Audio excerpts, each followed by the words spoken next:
Hey, what's up?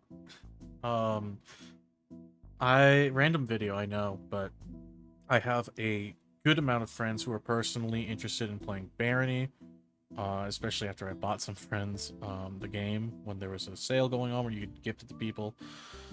Um, I have friends that have already played it, and I have played it a few times, but they're relatively new. I don't claim to be an expert on Barony. I will never make this claim. I am at best above average, maybe. That's being generous. I have only even seen the twins a handful of times. I've only cheesed it even less times. Consistently, I can make it past Herx, but I always end up getting killed by a boulder in most runs. I've had about 200 hours put in with the current version of the game, and I felt like taking my crack at throwing my 2 cents at the game after many hours 200, like I said, 200 hours of playing the newest version of the game, constantly doing research, looking up stuff, watching streams, looking at what speedrunners are doing, etc.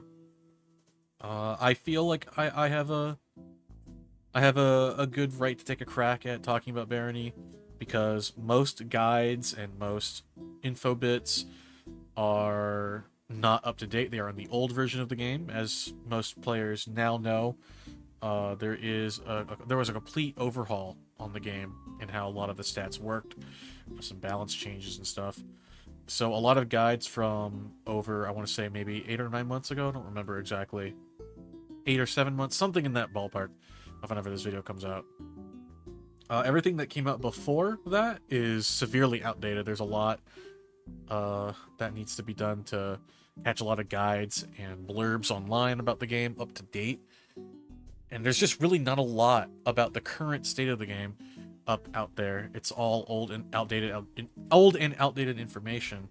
And I just kind of wanted to just take a shot at giving my 2 cents. Again, I'm gonna reiterate: I am not an expert at this game. I am not a legend at this game yet. I am not a god, but I have put in hundreds 200 hours. I'm not going to pretend like I've put in 700 hours. There are people out there who have put thousands of hours into this game that will know this game more than me, but I also want to at least pat myself on the back and say I do know more than nothing for sure. That being said, here are my takes. If you find any of these to be hot takes, I'm sorry. I'm going to be doing my best to try to keep my biases away from the game and just give as best as I can actual decent information on the game. I'm going to be going over tier lists. I have the races here, and I have the classes here as well that I will be tiering. Um, Only some of it will be ordered. Most of the tiers in both tier lists will not be ordered and just kind of be general. Also, keep in mind that I am a firm believer that you can bring almost anything from this game and beat the game with it. With enough skill. Oh, I had a little lisp there, sorry. With enough skill, you'll be able to beat the game with any race and class combination. However, I'm not going to lie to you and pretend that everything is on some equal playing field and everything's pretty well balanced and, everything's good. You can win the game with any Pokemon. Any Pokemon you can win with. It's not one of those games. It's a very difficult game. At least the Bard entry is difficult. I wouldn't say the ceiling is as high as the Bard entry, but there is always room to improve in this game. But just getting to that point where you're ready to just, start and confidently and consistently make it through the floors, it is a rough game. So having this kind of knowledge will be very helpful going in. I'm going to go over the races, and you can already see at the top tier, I do believe Salamander to be the de facto best race in the game. I think it's severely overtuned, but God, I am dreading the day they finally crack down on this class and nerf it. It has given me so many free wins and has carried so far. But not only is it broken, it's very fun. It's not mindless. Barony's the type of game where even this broken race, the Salamander, you can't just auto-win with it. That's Conjurer. Anyways, we're getting ahead of ourselves. Salamander, for those who do not know what Salamander does, if you're new or you haven't played it or don't have the DLC, This is a very overtuned and disgustingly broken class, like undoubtedly. There's no drawbacks really. There's no real true drawback to the class. I think I want to start off by saying that if they want to actually balance the class, the first thing they're going to want to do is actually make a drawback that matters. Because if as of right now, there is zero downside to picking the Salamander. Most of its quote-unquote other downsides that they pack in with it, it comes down to skill to avoid them. The quote-unquote true downside, the negative trait that they have given this class is that it is 35% hungrier, which not only doesn't really matter depending on what you play or how you play. Like if you play Monk, Salamander Monk is broken. It is cracked and broken. You start off with a Ring of Slow Digestion, and that completely eliminates your 35% hunger increase. Like, it just doesn't matter. You could go through the entire game with, like, a dozen or so breads. It's ridiculous. But even if you don't, you play a class that likes to, you know, makes you cast a lot, you're eating a lot, whatever. 35% hunger as your main downside. Meanwhile, some other classes would kill for that. Yeah. That's just absurd. And that's the only true hard-coded and intentional downside to the class. The way the class works is you use Fervor instead of mana to cast spells, but for all intents and purposes, we'll just call it mana.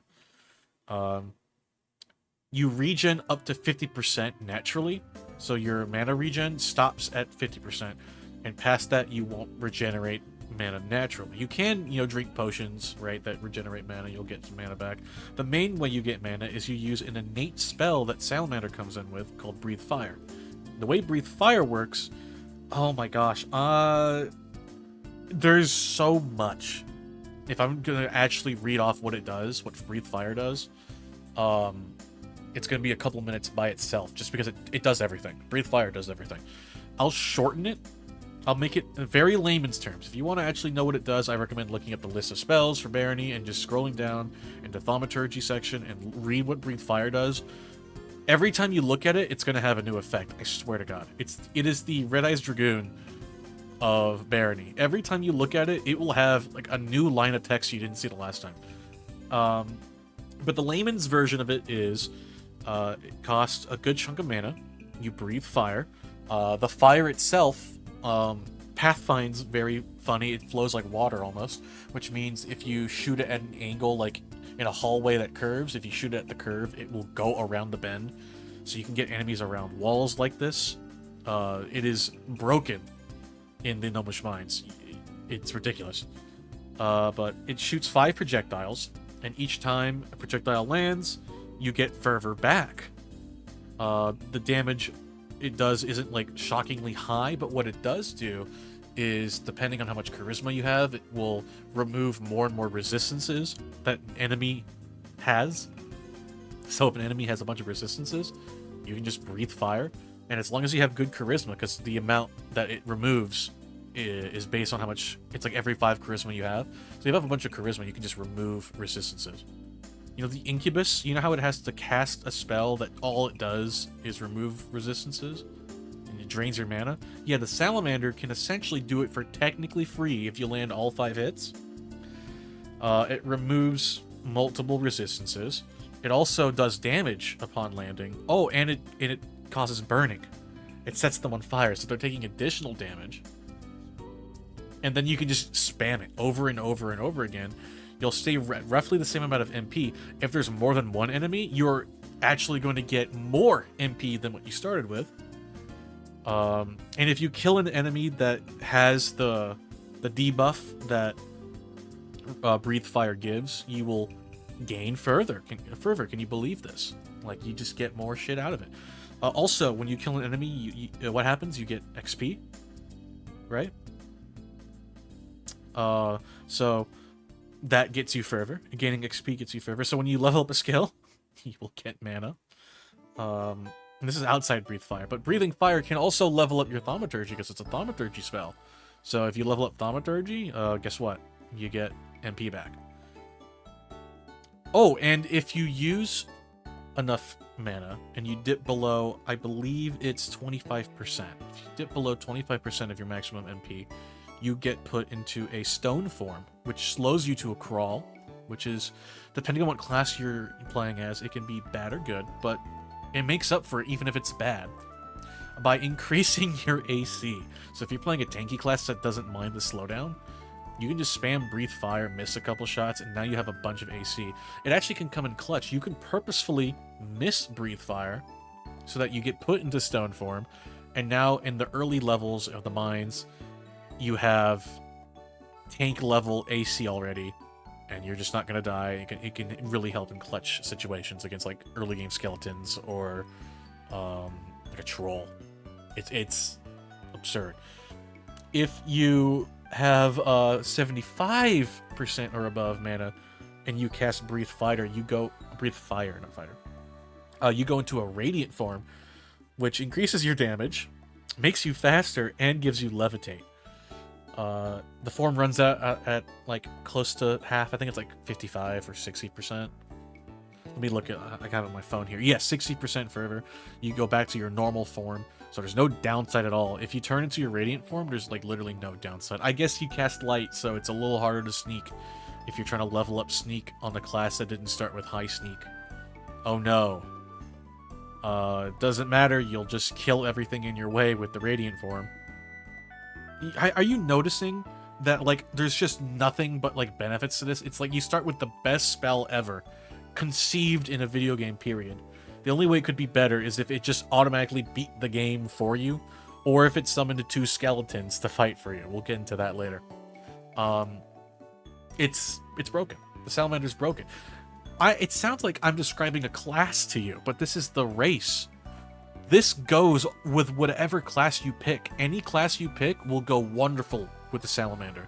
Oh, what about casters? What if I cast a spell and now I'm low on mana? Okay, the worst case scenario, you move slower now, you're low on mana, that regen's a bit slower, and now you have a bunch of AC. Woe is you. You're not squishy, and you can just sit and wait for your mana to regen. Normal case scenario, as with every other caster in the game, you are given the best spell in the game. You are a caster, and you are given the best spell in the game, plus whatever spells you start with. You have to treat like the class selection as your subclass. The Salamander is the class at this point. Oh, and you're also welcomed by shopkeepers. You can still use the stores. That's something half this game cannot do. So you don't have to use polymorph. You just get to use the stores.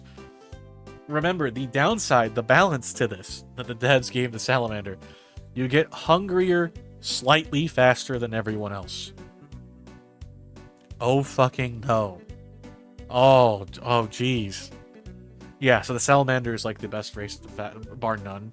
I cannot think of a single race that is better than the Salamander. You have virtually no downsides, and the upsides are fucking ridiculous. You get the best spell in the game. At least the best spell you could have you start with.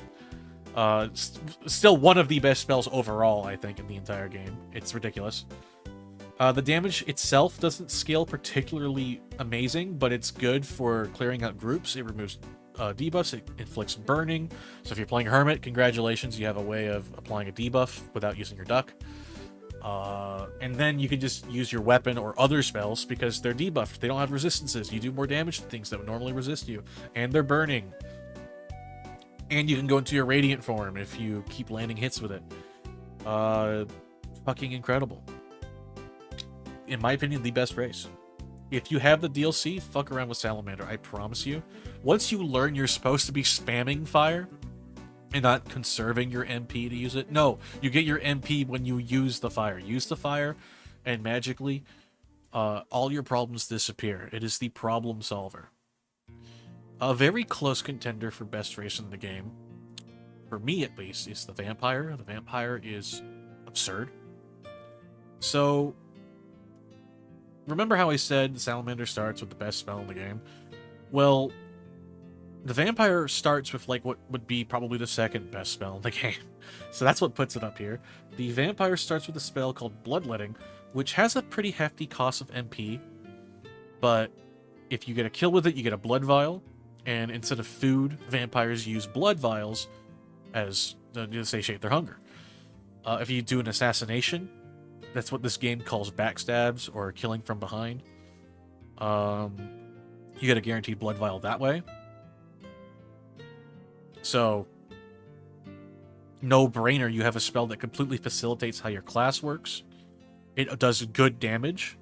It applies debuffs, so something like Vampire Hermit is like one of my favorite pairings of all time, because the Hermit does more damage based on how many debuffs you can apply to an enemy. It's very easy to get the achievement where... let me actually look up the name of the achievement on my Steam. Can I... Yeah, scroll and see if I can find it. I know I got it. Where? I'm like scrolling through my Steam right now trying to find a bonk. It's called Bonk. 0.1% of players have this achievement. Kill enemies with the shillelagh. Or shillelagh, whatever. I don't know how to pronounce it. I just call it the stick. Kill enemies with the stick while they have 3 or more debuffs on them 20 times in a single playthrough. You want to get that achievement easy? Use the Vampire. You start with a spell that gives debuffs. You have the duck. You can get 3 debuffs on an enemy on floor 1 with the Vampire. Notice how I've only gone over 1 trait of the Vampire, and it already is like a good contender with the Salamander. Starting with spells is good. Starting with broken spells, that's when you start going into, oh, this is one of the best races territory. You might notice a trend here. The best races are ones that give you tools from the get-go that mesh with pretty much every class. Even if you're not going to play a spellcasting class, let's say you're playing Barbarian, you don't really care too much about bloodletting. Okay, you want to play Barbarian Vampire? Cool. You still start with a spell that every single race will like having. Levitation. You start the game with Levitation. So if you want to go into the underworld at any point of the game, technically you can with the Vampire. He'll just do it. He starts with Levitate. You don't have to pick Joker anymore for the Ring of Levitation. You just pick Vampire and your entire gimmick is fucking gone. Fucking Joker. We'll get into classes later. This is going to be a long video if you couldn't tell. So, another thing that the Vampire does is, when you're out of MP, you use your HP as the casting resource. So no matter what, under any situation, the Vampire will be able to cast Bloodletting. It will. That is just... you always have access to it. Running out of MP and you're levitating and you're floating above a pit. Oh no, I'm in the haunted castle and my fucking levitate spell's gonna wear off. I'm gonna die. Nope, you won't. It will just take your HP instead. You'll safely be able to go somewhere else. Vampire is fucking broken at the haunted castle. You can just cast levitate and just skip the ghouls if you want. It's great. Regular kills have a small % chance to drop blood vials as well, because like I said, you sustain your hunger instead with food, you use blood vials. You have 2 ways of guaranteeing blood vials. One of them is one of the best spells in the game. The other one is backstab. So guess what? Ninja Vampire is on the table. Ninja Arcanist. Ninja Sexton is my favorite stealth variation for Vampire. Ninja Sexton is very nice. But even if you could be lucky and just get blood vials. So you will be able to satiate your hunger. It'll be a little harder in multiplayer, but I mean, if we're talking in a vacuum of ifs and what ifs, the fucking merchant's the best class, or whatever. Also, just randomly, the vampire is just immune to being charmed. You'll never get charmed. Oh, I forgot to go over something to make the Salamander even better. I forgot to talk about resistances and weaknesses. So the Salamander is weak 10% more damage from ranged, and a 20% more from polearms. So you gotta watch out for those guys with polearms that you'll just kill with your fire breath. Ranged will do 10% more damage. Oh, good heavens. What do you resist? Swords, unarmed, and fire. Some of the most common attacks in the game. Salamander is ridiculous. It should have no resistances if they want to balance this shit, but whatever. Anyways, the reason I brought up this is because obviously we need to now talk about what the vampire gets. I was going to go into it. There is a lot to go over here. You are weak to maces, so that's kind of a big deal. Pole arms too, so basically blunt. You're weak to blunt damage. You can't swim in water or else you'll take damage. Technically, you can go in water. You'll just take damage. Obviously, you're weak to smite. So what do you resist as a vampire? Oh, swords again. 50% damage from ranged. 20% resistance to magic. So anything distance-wise, like, you're shrugging that shit off. And you have a 20% resistance to axes, I guess, if that matters. Being resistant to pretty much every ranged option is really good. So the vampire is tanky, too. Really balanced class. Oh, and also your unarmed strikes have a 10% chance to inflict bleeding on hit. So if you want to play Monk Vampire, that is not only viable, it is recommended. Because you can just spam left click and hope that you get that 10% roll. If you don't, you're still doing monk damage. It is really funny. So yeah, I believe these two to be the two best classes in the game. Everything following here is going to be a little bit loosely unordered, but relative ballparks. Shoutouts to Myconid. I love the Myconid. Very, very good class to learn the game with, actually. Not because it's simple. It's definitely not a simple race. But it is tooled and kitted to deal with the game itself in a very interesting way that allows you to focus on other aspects of the game. Myconids just get to ignore hunger. Isn't that awesome? They just basically get to... Not that they don't get hungry. They're not like skeletons. Skeletons literally never get hungry. The Myconid, when you play it, will not go hungry if you are doing things correctly. You'll always have access to food. You don't have to worry about searching for food or saving food. So that's good. There is a major downside. Myconids basically can never really wear helmets until the end of the game when they're souped and cracked on stats like nothing. But even then, you probably still want to not wear a helmet to use the gimmick the race has. Also, tell me if you saw this one coming or not. You know, just tell me if you saw this one coming. Based on the trend of the last two races, you start with a broken spell. Shocker, right? Who saw this one coming? Broken spell. You get two spells. One of them is spores. Get that shit off your hotbar. You genuinely will never really be using spores. It's a gimmick. In every sense of the word. You will not be using spores as much as you think you'll be using it. You will instead be using the other spell you get, Germinate. And the way Germinate works is every time you level up with this race, and you're not wearing a helmet, you get foliage on your head. Your mushroom on your head grows, right? You can get up to 3 stacks of foliage. When you get foliage, you get reduced movement speed, 10% for every stack. But you get AC as well. You get physical resistances and AC. So very good if you want to be tanky.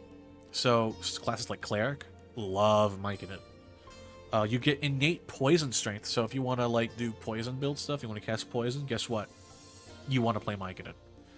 You see a poison staff, you give it to the Myconid player. They do more damage than you. And it also ticks faster, I believe, if I'm remembering correctly. So to make up for the movement speed, they just get crack damage. They're doing great. But the important part of the stack, in my opinion, the more important part isn't the innate buffs you get from the foliage. It's being able to use it as a resource for Germinates. The way Germinate works is you cast a spell, it uses one of your foliage stacks. You plant a mushroom in the ground. Enemies can't walk past it, they can't attack you through it. When an enemy interacts with the mushroom or gets near the mushroom knocks them back, does poison damage, inflicts poison on them, and it stays there for a good chunk of time. Remember how I said the Salamander's fire breath is cracked in the Gnomish mines? So is this, because you get something chasing you like a troll. You're like, what, level 4, level 5. Troll's chasing you. Oh shit, you're gonna die. Now you pop a Germinate, plant a mushroom. I I guarantee you, assuming you did no damage to the troll when you were running away from it, it'll be at like 30% health left. The mushroom will do that much damage to it, and you can just use it to get away if you're not going to fight it. I'd say you have very good odds of fighting a troll as a Myconid, just because Germinate does that much damage to it. Then, when the mushroom expires, it drops little tiny mushrooms, and depending on your foliage count, there's a chance you'll get a spore ball. This lets you throw the spore ball. You can pick it up and throw it at an enemy, and it basically casts Germinate on their fucking head. So great for mobs. Just good damage free.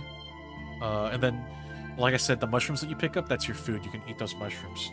You can also eat rotten and moldy food, because the Myconid can eat everything. You can eat regular food, but if you're in a multiplayer party, people will love you if you play Myconid. Why? They get to keep the food, the fresh bread, the fresh cheese, the apples, the meat, the fish. If it's fresh or slightly aged, let everyone else eat those. You can make your own food with the mushrooms, or you can find moldy and rotten food, and it's beneficial for you. Eat enough of the moldy food, you will actually get MP growth from it all. Instead of genders, you have height. There's a tall and a short version. The short version has higher knockback, but you also get some benefits with buff chances. You're immune. Not only are you immune to the rotten food, you're also immune to nausea, so that's nice, I guess. One of the downsides is you have a 20% reduced dex growth. So, like I said, Myconid is better on tanky classes, but you can use it on classes that still like movement. You still can move fast with the Myconid. Don't get it twisted. The way speed works in this game is ridiculous. You can circumvent this issue very quickly. You just basically you don't want to be using this class with like a tinkerer. I mean, you don't want to be using this race with like tinkering stuff, or like hunter, right? You don't want to be using this with dex, or things that scale with dex particularly, but you still can. It's only a 20% reduced growth rate. It is still a drawback. That's the main real drawback to Myconid. That and not being able to use helmets. So you can't use like Sphinx Cast, you can't use circlets, you can't use Bear Hood, Rabbit Hood, Wolf Hood. You can, but you miss out on Germinate. And to me, that's like a really big negative. Also, you were completely welcomed by shopkeepers. You're only 30% weak to swords and 10% weak to axes. Sorry, I had a little burp there. Or a yawn, whatever. But you are 30% resistant to maces, 30% resistant to magic. Neutral to humans, welcomed by shopkeepers. No real true downsides, just shortcomings that you can overcome and play the game with. Very broken class. There are people out there that believe that the Myconid is the best class in the game, and I can't lie. I could see where they're coming from. Like, I could hear the opinion, Myconid's the best race in the game, and I could go, yeah, that makes sense why you'd believe that. I think it's Salamander. I'm pretty strong on Salamander being the best. You could really swap around Myconid and Vampire. I think Vampire has the edge. It is a little innately better, but Myconid is cracked. I think people are sleeping on Myconid. Fucking ridiculous. Fucking ridiculous race. Okay, from here forward, I want to say things are a little more balanced and things are better. They're still goated with the sauce, but these are like the three like most ridiculous races ever. We're gonna take a quick break from the top tiers. We're actually gonna go in reverse now. We're gonna go on the lower end of the spectrum. I want to get it out of the way. Like I said, I do believe this is a game where you can play anything and everything and be fine. But I would be disingenuous and lying to you if I said there wasn't tier gaps. There is absolutely a worse race, in my opinion. I hold the opinion that this honor goes to the Gremlin. There is really no reason other than novelty. Yeah, just novelty. To play the Gremlin. So, you start with the innate spell Deface. I'm not even going to go over what Deface does, because it would not change anyone's opinion on the Gremlin. You know what? Fine. I will go over Deface.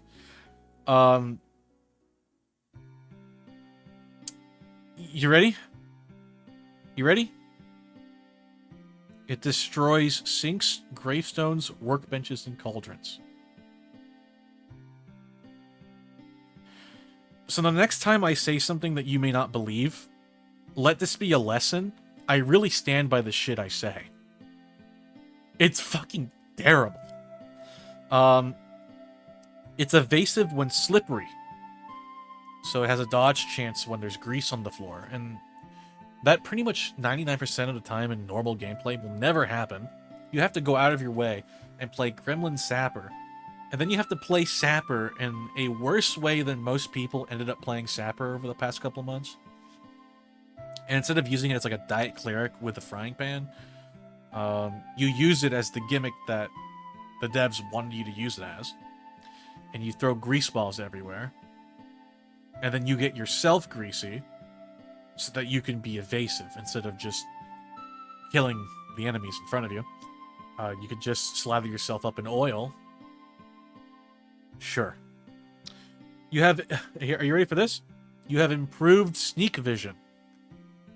Yeah, that's right. You can see a little farther ahead when you sneak. There's an item in the game called the eye patch. It gives you enhanced sneak vision when you wear it. You'll be tripping over them in every playthrough. They drop. I haven't gone a playthrough where I haven't seen at least one. So if you really care about sneak vision, increase your brightness, dude, and then find an eye patch. It's... You know what the worst part is? What I just said, right now, that is its best trait. That is the positive of this class. Oh, how could I forget? You get speed, mana regen, and melee damage the more objects in an area are broken. So, you know, like pots, crates, and stuff. I know you're thinking, what the fuck is wrong with you? How is that not better than enhanced sneak vision? Now let's stop thinking in a world of what ifs, and let's think in reality. When are there going to be enough broken objects for these buffs to matter and really kick in? That's right, when you've fucking explored everything already. You have to go through the whole level, break everything, and then finally you get a noticeable buff. By then, you've killed everything. Guess what happens when you go to the next floor? This buff resets. The only thing this buff is good for is when you've already fucking done everything on the floor. It is the most useless perk. I'm getting heated here because I'm thinking about the Gremlin.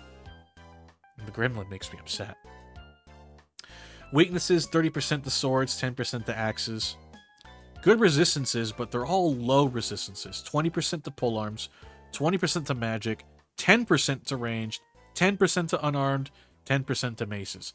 So you take a little less damage from a bunch of different things. You take 30% more from swords. The 20% to magic's really the big deal, but you'll still get cooked. 10% on ranged isn't really too much. It doesn't really mesh that well. And these resistances don't matter because the downside, the negative aspect to Gremlin. I know what you're thinking. There's barely any positives. What do you mean there's a negative? 20% reduced con growth. You'll have less health. These resistances get canceled out by the lower health. Genius move. Genius move. Just masterful gambit. Alright? Barony devs, you really did it this time. Yeah, the Gremlin just sucks. Just straight up. It's not unusable. Like I said, you can use it. You're not gonna have, like, horrible setbacks that prevent you from playing the class that you picked with Gremlin. It's not gonna, like, gatekeep you from playing the game in certain ways. You're neutral with goblins, I guess. So fireball staff goblins won't just immediately just dome your shit, just turn a wrong corner. But if we're gonna be honest with ourselves, I mean, let's compare Gremlin to Salamander really quickly. Which one would you pick? I'm just that's all I'm gonna say about that. You know, that's my final piece. Yeah. There's no race I'd pick over Gremlin. I mean, there's no race I'd pick Gremlin over. Sorry, I'd pick literally every race over Gremlin. I really don't know what would make someone pick Gremlin other than the novelty, or if they're just trying to unlock Sapper. To which, that makes sense. But, I mean, it's unlocking Sapper. So it's not even really, like, that groundbreaking. We're gonna keep working our way up. The next race I have, first in B, it's the only C tier race. It's the Gremlin. That's the lowest it goes. The one right above it, I'm gonna say it's a tie between Incubus and Goblin. We'll just go over both. We'll go over both. I'm a bit mixed because Gremlin is in a weird spot where it's really bad at half of the classes and really good at the other half. But the really good at the other half is still kind of like, you know, decent and all right. And what it's bad at is like abysmal. Like it just cannot play a caster without broken innate spells. So the way the Goblin works is I'll go over the main downside, right? We'll get that out of the way and you'll understand exactly why it's where it is. You cannot memorize new spells with the Goblin. If you're playing a caster, either be thankful for whatever spells you start with, not spell books, spells. They have to already be learned. You have to be fine with only using those. You can use spell books, but I mean, if you're using spell books to cast, why are you playing Goblin? You know? There's a specific reason you're playing Goblin, and it's for its fewer benefits that do matter for melee classes. For spellcasting, the Goblin is like a throw. It's like a cell. I think the worst possible pairing in the entire game you could ever do is Goblin Scion. That is the, like, I think that is the actual worst combination. So that should give you an example of why Goblin does mesh well with spellcasting. And innately cannot learn new spells. That really, really fucks you up. Another downside is your weapon skills level much slower. You will take more time to level a melee class or a weapon class than any other race. Now, that's all the downsides. That's all the downsides. I laid it out. The upsides, worn equipment has a lower chance to degrade. So you get to keep your stuff for much longer. Theoretically, statistics. You can still get really fucking unlucky. But the chance of that is lower than every other race. That's actually something important. Like, that actually does matter for progression. Before you can get 100 in a skill so that, you know, like getting swords 100 or range 100 so that your equipment doesn't break or degrade. Having this will matter. That is a good trait. Also, if you level one melee weapon skill, it levels all the other melee weapon skills. So swords, polearms, axes, unarmed, they will all level at the same time. So if you are attacking someone with an axe and your axe levels up, polearms, swords, and unarmed also all go up. It has 20% resistance to unarmed, so that's actually pretty good for things like golems, trolls, cockatrice. You get a sword resistance at 10%. Your weaknesses are all 10%, so it's negligible. Axes, polearms, and ranged. So not that bad. You don't get to use the shop for free, but you're friendly with goblins, so you can recruit those fireball goblins, I guess, from the swamp. You have an easier swamp than any other race. Like I said, it's nothing cracked. It's not vampire. It's not Myconid. It's definitely not Salamander, but it's not Gremlin. It can do stuff with melee. Unfortunately, it just don't use it with most casters. Wizard and Scion Goblin. No, thank you. The Incubus is also kind of like in this weird position. There's people that think it's worse than I'm rating it. There's people that think it's better than I'm rating it. Agree to disagree, I guess. Because I really don't... The Incubus is in a weird position. Its main benefit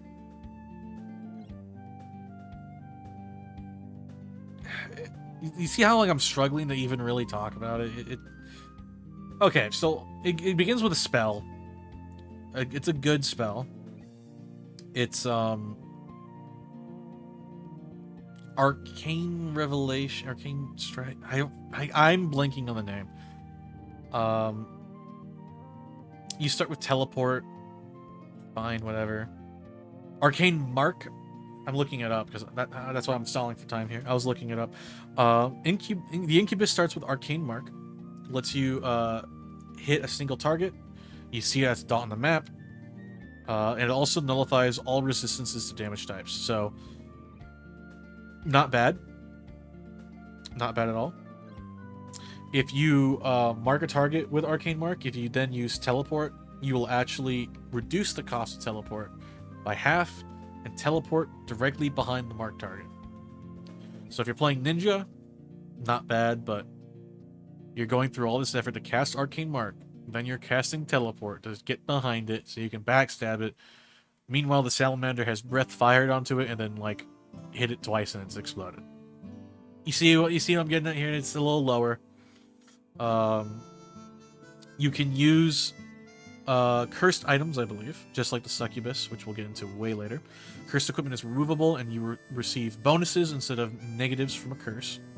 Blessed gear still gives you bonuses, but you can't remove blessed gear, so blessed gear is treated like cursed gear without the negative drawbacks to using the gear itself. You get mana back when you use an Amulet of Strangulation. You've ever seen those Amulets of Strangulation and went, why the fuck is this a thing? It's because of Succubus and Incubus races. They get MP restoration when they use it on themselves. But you can't use the Amulet of Sex Change. It's a hidden trait, I guess. Your weaknesses are ranged and swords. You're resistant to magic and polearms. There's really nothing to say. You just get Arcane Mark. That's really the main draw to Incubus. You can use cursed equipment, and you get Arcane Mark. Arcane Mark's like the main thing. Salamander basically gets Arcane Mark on crack, so if you are specifically only wanting Arcane Mark, just go with Salamander. If you want the full kit that it gives you, which is the Arcane Mark and Teleportation, if you want to do that. If you want to also, at the same time, use Cursed Objects, yeah, just, you can, I guess, use Incubus if that's specifically what you want. I'm really struggling to really sell Incubus. That's really it. It's also tied to one of, if not the worst class in the game. So it's really forgettable. The best thing about Incubus is there's a mod on the Steam Workshop that makes it look like the Void Survivor from Risk of Rain 2. And that's pretty cool. Next up, for everyone who doesn't have DLC, this is where Human lies. There is no outstanding benefit to playing Human, and there is no downsides whatsoever. It is the most cut and dry vanilla race ever. It has one benefit, and that's it gets fast swimming speed. You don't have to level up swimming anymore. They just made it a human trait. Yeah, it's you know, yeah. Isn't that awesome? You get no weaknesses or resistances. No real traits. That's just it. You can do anything with it. No downsides whatsoever. Do not get it twisted. A lot of people on the leaderboards are using Human, and they're racking fucking points up. Alright? They're stacking that fucking paper. So don't get it twisted. Just because you don't have the DLC, it does not mean that you are super held back. You're just not going to be the broke-ass Salamander. You don't have access to stuff like Hermit. But guess what? A human ninja will still steamroll the game like it was nothing. So, that's just kind of where it's going to be. Then I put Skeleton above Human, because Skeletons, for non-casters, is just a human but better. Just kind of straight up. You don't need hunger. There's no hunger whatsoever. You don't eat. You can use polymorph. Now you can use shops again. And if you want to eat, you can polymorph yourself, and suddenly you can eat. The reason why it's broken, in my opinion, not broken, but like really good on melee and non-magic focused playstyles is at 75% MP. If you die, you come back. You get instantly revived. Comes in way more clutch than you think. Class combinations like Skeleton Hunter, I call it the Minecraft Skeleton, absurdly strong actually, because you don't use mana for shit. So you can just sit, pick things off, nothing will touch you, you zoom around the map like you're on crack, throwing boomerangs, shooting bows, throwing daggers if in Crystal Shuriken if you want to go that route. You can tinker, you know, leave landmines around. If you somehow die, you just immediately bounce back up and you run away and you just keep throwing your boomerang. Big fan of the class combination. You are immune, I believe, to all bleeding effects. Bleeding effects, you just can't... Nothing happens if you bleed. You are friendly with ghouls, so the Haunted Castle, you have the easiest, along with the Vampire, easiest Haunted Castle ever. If anything, you actually benefit, because you can recruit the enhanced ghouls in the Haunted Castle. So, Skeleton's actually pretty good. It's just, what it has to offer is just the innate revive. If you're really good at the game, you will be dying. So, that can sometimes just never come up. But if you're newer, it's really good. The class that it unlocks is the Conjurer, which we'll get into when we get to classes. Oh boy, we will get into Conjurer. Mostly benefits, no real downsides. You have really shit MP and HP natural restoration. That's why I don't really like using it on casters, because your MP barely fucking recovers on its own. You will be chugging mana potions if you're playing a skeleton caster. But it's still playable. It's not like Goblin where you can't learn new spells. You can still use Skeleton as a caster. It's just going to be a little harder. That being said, we have covered the bottom half. We're going to go back up top. I know we're going in a weird order. I just wanted to mix things up. The class I think is behind Myconid. It's the Succubus. The Succubus is literally everything the Incubus wishes it was. It has the same exact gimmick going for itself, where cursed items become really good on it. Blessed items get stuck to it. Just like the Incubus, you can just polymorph yourself and remove the stuff. But unlike the Incubus, where you have to chug a polymorph potion in order to do all that, Succubus knows the polymorph spell. So, as you might imagine, every downside that the Succubus has, for the cost of insane mana, you can just undo that. It innately, on its own, can bypass its downsides. And its upsides are very good. Very good. You get teleport innately, like the Incubus. So whatever. The innate polymorph is really what matters. The cursed, like I said, the cursed item stuff, blah, blah, blah, blah, blah, that's all there. You get MP as well from Strangulation. You also can't change sex with the amulet. Boo-hoo. But here's a really cool one. The Succubus, instead of having Arcane Mark, the Succubus can recruit drunk or confused humans. So you throw booze at them, you cast a confuse spell on them, you can recruit them. So you can still recruit non-friendly races, which are Succubi and Incubi, which, by the way, really, really fucking good. The Incubus can do this too, but the Succubus really makes more use of it. If you go up to a golden fountain and you summon a Succubus, other races, oh fuck, you know, you gotta throw hands before it steals one of your things and dips. You play a Succubus, you can recruit them. And they can also have a chance to cast Charm on enemies. And enemies that are charmed by the Succubus don't count towards your party limit size regardless of your leadership skill. So you can just accidentally get a fucking horde if you get lucky with one Succubus. If you get like 2 or 3, like, you win the game. You're weak to swords and smite. You resist magic and polearms. I wish the percentages were here. I'm no longer using the other wiki because they don't have it here. But you resist them.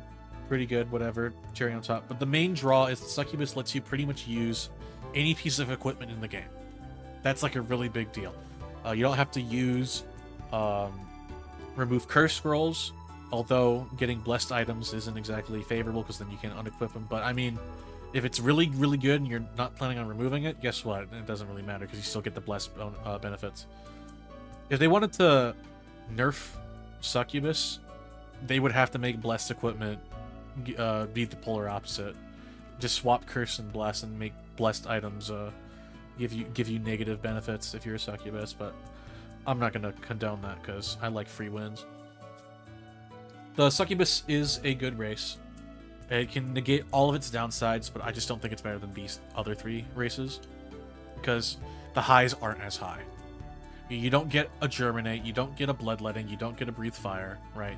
You don't get to ignore an entire game mechanic, you don't get Levitation for free, and you don't, have Radiant Form.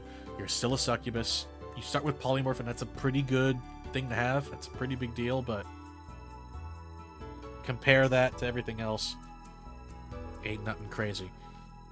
Goatman. I have it tied. For me personally, it's tied with Succubus. You could really go either way with it. I think they tie a space because the Goatman has a very interesting game plan. You want to get drunk with the Goatman. The way it works is when you get drunk, you get, I believe it's plus strength, minus perception, intelligence. I'm trying to remember. Hold on. I'm going with the sauce. I'm going to try to remember. Okay. When you drink, you don't get dizzy, so that's a big thing. That's a big deal. And you get increased strength, constitution, and charisma, but you decrease your dexterity and intelligence when drunk. I think that's what it is. And perception, I think. I'm actually not sure on perception. I know for sure it's dex intelligence that decrease, and then strength, constitution, and charisma increase. So very good on Unga Bunga. Very, very good on Unga Bunga, and the other utility classes like Brewer and whatnot. However, with casting and stealth classes, it's a bit worse. You can also just ignore drinking at a certain point. You can just use the drinking early game to carry you through with strength, and then from, like swap onwards, you can just stop drinking if you want. Up to you. It is flexible. It's not like a 24/7 thing. It is just an option that you have available to you. So that's why I like it. It's not hard-coded into the race. But it does make it a little less interesting compared to other races when you're trying to do a casting run. But if you're playing some shit like Barbarian, Monk Goatman, oh, it's so fun. Monk Goatman is so fun. You can also eat tin cans without a tin opener, so tins become not just worthless things you miss or avoid.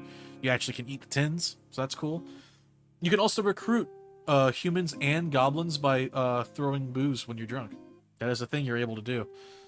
Pretty similar to the Succubus. It's really funny. They just have that for some reason. You are resistant to only swords, I believe, and then you're weak to ranged and magic. So unfortunately, you can get they can't play Keepaway with you. You're not welcome in stores, and I think the only thing you're friendly with is other Goatmen and Automatons. The upsides definitely outweigh the downsides, but unlike the other races above it, you can't really negate the downsides. You can only just ignore them, if that makes sense. But the upsides, very much better than the downsides. Alright, for the last 4 races, I'm going to try to blitz through this because we are at an hour now of yapping. But, we'll go over the classes after this. So that will be fun. Here's one that most people kind of sleep on, the Gnome. Remember how I said the skeleton, if you're going physical, is like just a better human? If you're casting, the gnome is a better human. The gnome gets really good MP restoration based on how much gold you have. So if you're hoarding gold, you get better MP restoration. So you're basically playing a human. Its downsides are fucking really nothing. It's just a class with lesser buffs. It's hard to explain. Let me put it this way. If you're playing a caster and you're thinking of just picking human, you can just go gnome and you'll be playing a better version. If you're doing physical, same applies to skeleton. The MP restoration is really the main highlight for the gnome. You also get to recruit things with forged jewels. You start with an innate spell, where you can take worthless pieces of glass, or any gemstone really. You can use it on real gems if you want, but it's better with glass because they're inherently useless. You use gold and MP, and you turn that jewel into that piece of glass into a forged jewel, which you can sell for more money than it would be, the 1 gold versus like 250 plus. Or you can throw the gold at enemies and recruit them that way. And you can recruit most enemies this way. You can. It's one hell of a time. You get gold sense if you wear a blindfold. If you get blinded, you can see where gold is on the map. It's just a thing they can do, I guess. You are welcomed by shopkeepers. You haven't heard that in a while, right? Yeah, that's right. The gnomes are welcomed by shopkeepers. You can go into stores with them. When you break things like crates and pots and stuff, more gold will appear in them. They have like improved pickaxe combat. They do more damage and more knockback, I think, when they hit things with pickaxes. You still shouldn't be using pickaxes in combat. Use them for breaking walls. The damage is not worth it. The real main downside to gnome is they have 20% reduced strength. So that just means play a dex weapon or be a caster, and all of a sudden, whoa, it doesn't matter. You know what I mean? Like, you can ignore the downside. You can't negate the downside, but you can ignore it. Their resistances and weaknesses are fucking whatever. I'm looking at it here. Polearms and swords, 10%. The weaknesses, magic and range, 10%. But if you're playing ranged yourself, you can probably pick things off at least. So that's give or take. Obviously friendly with automatons. You're neutral with humans, and you're neutral with trolls. Funny enough. So yeah, it's a decent race, actually. It's just not cracked. But it has some interesting things going for it. I'm personally a fan of Gnome Merchant. Very funny pairing. You start with 1,000 gold, and you basically become a bootleg Mesmer that way. And you unlock Bard with it, and Bard's fun. There you go. Next up, we have Automaton. Automaton basically turns you into a Tinkerer. Like you just become a Machinist as a sub job. Playing Automaton Machinist is really funny. It works well, but I mean, most classes can play Machinist. But Automaton is really good at playing other classes, funny enough. So the way the Automaton works is instead of hunger, you have like a boiler, and you can stuff it with books, not spell books, like reading books. You can burn scrolls to restore the burner. I think rocks, I don't know, I don't really do it, but gemstones, especially not glass, like actual gemstones, they supercharge you. Same with flame scrolls, the summon flame scrolls that are, yeah, you give them to Automaton. Give them to the Automaton, they'll supercharge themselves. What else is there? There's the books, like I said. Also scrap. They start with the spell salvage. So when you play Automaton, one of the downsides to playing it is not something hard coded into the race itself, but it's more of a meta thing. Your game will take twice as long because you're going to be spending most of your time after you kill enemies salvaging all the loot, salvaging every torch you find, so you can get magic and metal scraps, because those act as your food, even if you're not using a tinkerer's toolbox or you're not using like a crafting workbench. Even if you're not doing any of the tinkering stuff,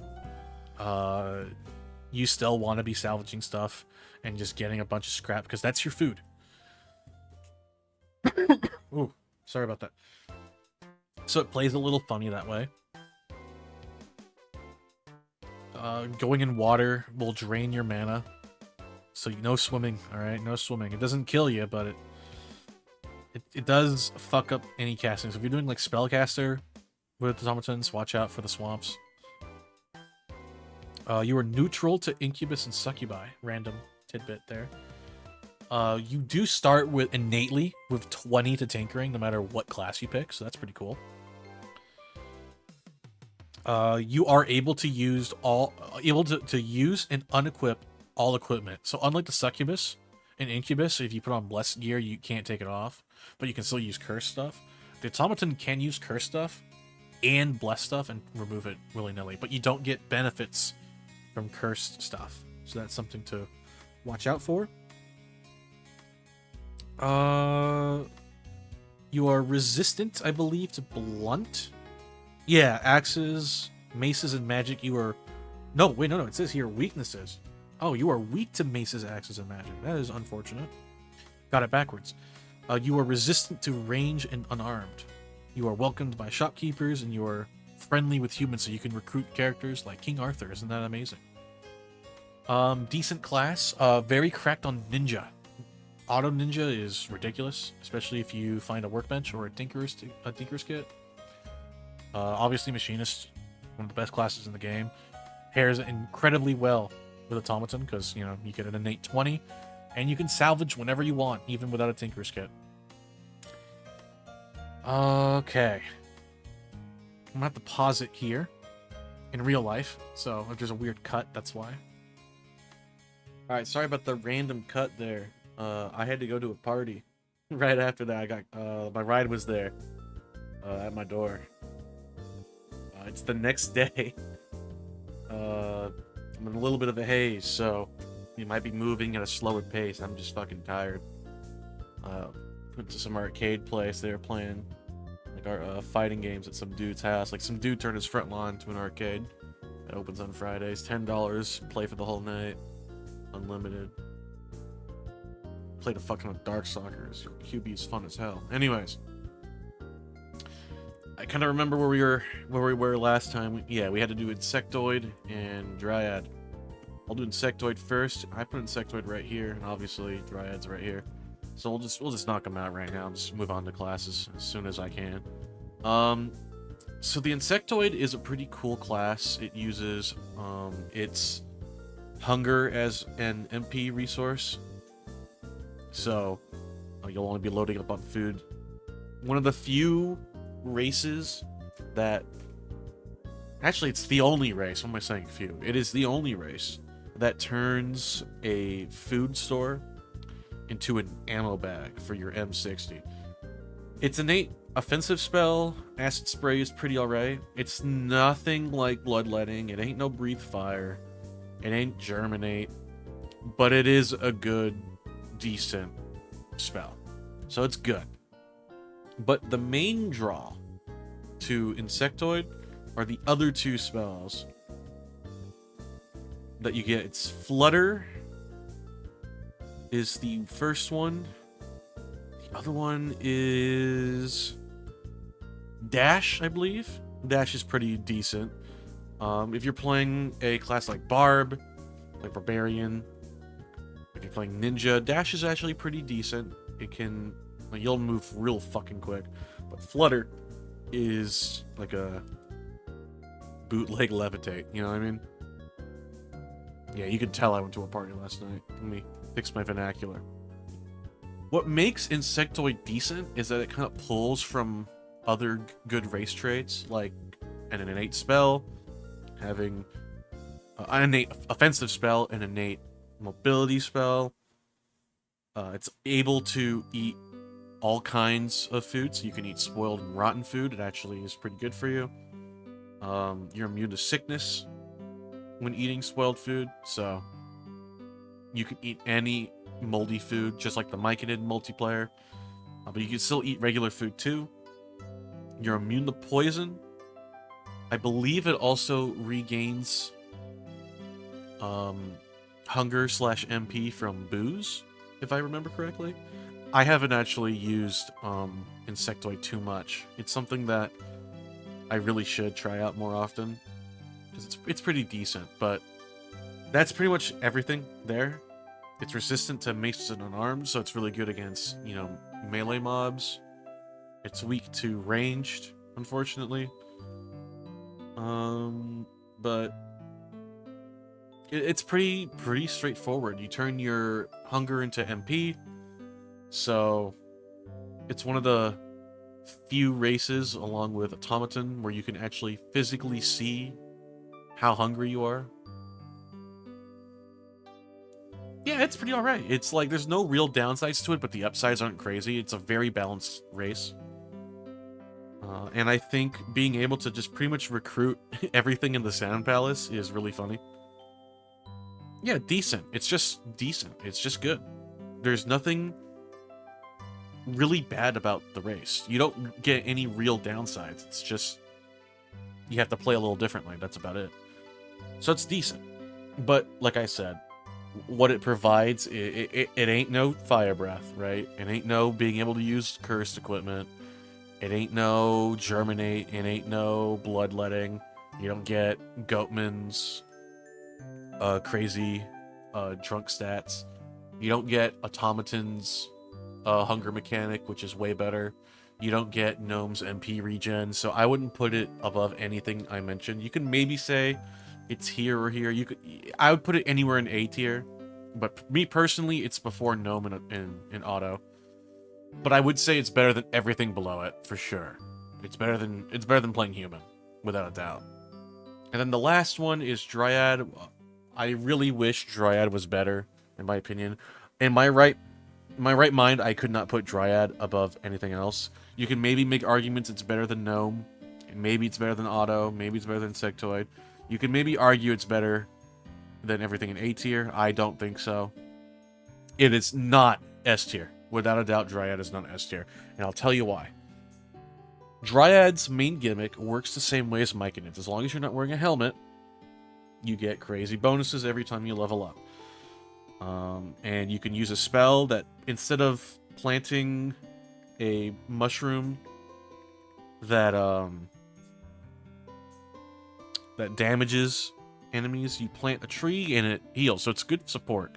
It's better in multiplayer than it is in solo, so its Germinate spell is a little different, but it's not even close to bad. When you get stacks of your foliage, you do lose movement speed, but it's like half of the movement speed loss that Myconids get. Myconids, every tier adds 10%. Dryads, it's 5%. Like you're reducing movement speed. You become weaker to fire, though, which is... it depends on what enemy you're facing, but if they got fire arrows, like, fucking wrap it up, dude. Fire arrows already will fucking nuke any race class combination. You throw a Dryad in the mix, a fire arrow's gonna destroy your hometown. However, what makes Dryad super cool is with every stack of foliage, you get 10% mana regen and 10% spell power. Also, you can grow from drinking water. So that's cool, I guess. There's a chance. It's not guaranteed. It's a really low chance. I believe if you're a short Dryad, you get a higher percentage. But you, actually, I don't even think there's a downside to playing as a shorter Dryad. I think you should just always play as a shorter Dryad. You're welcomed by shopkeepers. You do have a penalized stat. It's Charisma, which almost no class deals with. So that's like a nothing downside, right? The fire weakness is a pretty big deal, but if you're just good at the game, you can avoid that. The other innate spell you get, besides Germinate, is Thorns, so you can be a little tanky. You know, you can be a little punishing to the would-be assailant. You resist range to 30%, unarmed 20%, And polearm's 10, you're weak to fire, you're really weak to axes and swords, and you're 10% weak to magic. And you're neutral with humans. So, I know what you're saying. This sounds really good. This like really fucking good. Why do you have it in A tier? You've listed nothing but positives. This is like the most broken thing ever. And it is very strong. Do not get me wrong. Innately, a Dryad is cracked out the whip. But there is one crucial, glaring flaw that the Dryad has that does set it back below at least the top 5. If you want to be as generous as possible and say Dryad should be here, or maybe even here, hey, more power to you, but it ain't anywhere above anything else. Because of the one thing that the Myconid also shares with it, but it doesn't really care as much about. You can't wear headgear. Now, some would argue that the benefits from foliage make up for removing your headgear. And I kind of agree to an extent. The problem is, because you're not able to wear headgear, you can't wear rabbit hoods, the hoods, the wolf hood, bear hood. You can't wear the Sphinx casque. But more importantly, you can't wear circlets without losing an incredible buff that pretty much makes the entire race work and function the way that it should. Otherwise, you should just play like human or some other race. You can't wear circlets to increase your int or increase spell percentage of damage on top of your foliage. And I know that foliage does go further beyond than circlets. Like I said, at tier 3, you have 30% spell power and mana regen. Compared to a circlet, I think it caps around 20 or 25%. The problem is, doing so makes you super weak to fire, reduces your movement speed by a negligible amount. But if you cast Germinate, you lose that stack, and you're put down to 20 immediately. So now you're at less than what a circlet would provide you when fully maxed out. Especially if you use it again, then you're at 10%. Then you're just completely missing out. And if you do wear a circlet, guess what? You remove all your stacks, you start from 0. No, it doesn't matter if you take it back off, you're at 0. Okay, so I'll just wear a circlet, then I'll level up and get foliage. Alright, you better keep that for a full level up, or start drinking the fuck out of your water and pray that you get that, what is it, like 10-20% chance of getting a foliage level. Because then it, like, for 2 whole levels, you're going to be worse than just wearing a circlet. You have to juggle too much if you want to optimize it. If you want to just say, fucking ignore it, never wear a circlet, never wear the Sphinx cast early game, and just rely on your foliage, and never cast Germinate, more power to you. So I am flexible with putting Dryad anywhere here, but for me, I don't know. I'd just rather play any other race. I'd rather have the Gnome's mana regen. I'd rather have the ability to use cursed equipment. I'd rather use food for MP. I'd rather like vampire. I'd rather use Salamander. Like, if I really care about my spell power, I can just use fire breath and remove resistances, right? So it becomes really hard for me to justify putting it anywhere here. That being said, it is definitely better than these 5 races, in my opinion, like without a doubt. But it's really hard to move it around here or even here. So Dryad's here for me. That's personal opinion at its finest. But I do think Dryad is still a very cracked race. It's just got shortcomings that I don't like having to play around. So I guess that's why I put it a little lower than it is. I don't like auto-dying to a Fireball Goblin at floor 9 on a good run. And I kind of don't like the fact that its Germinate spell isn't as cracked as the Myconids. That being said, it's still good. It's good support. If you're playing multiplayer, I think Dryad becomes infinitely better. Like, if it's multiplayer, like, Dryad goes up right here. Because you can give all the good helmets to your friends or buddies you're playing with.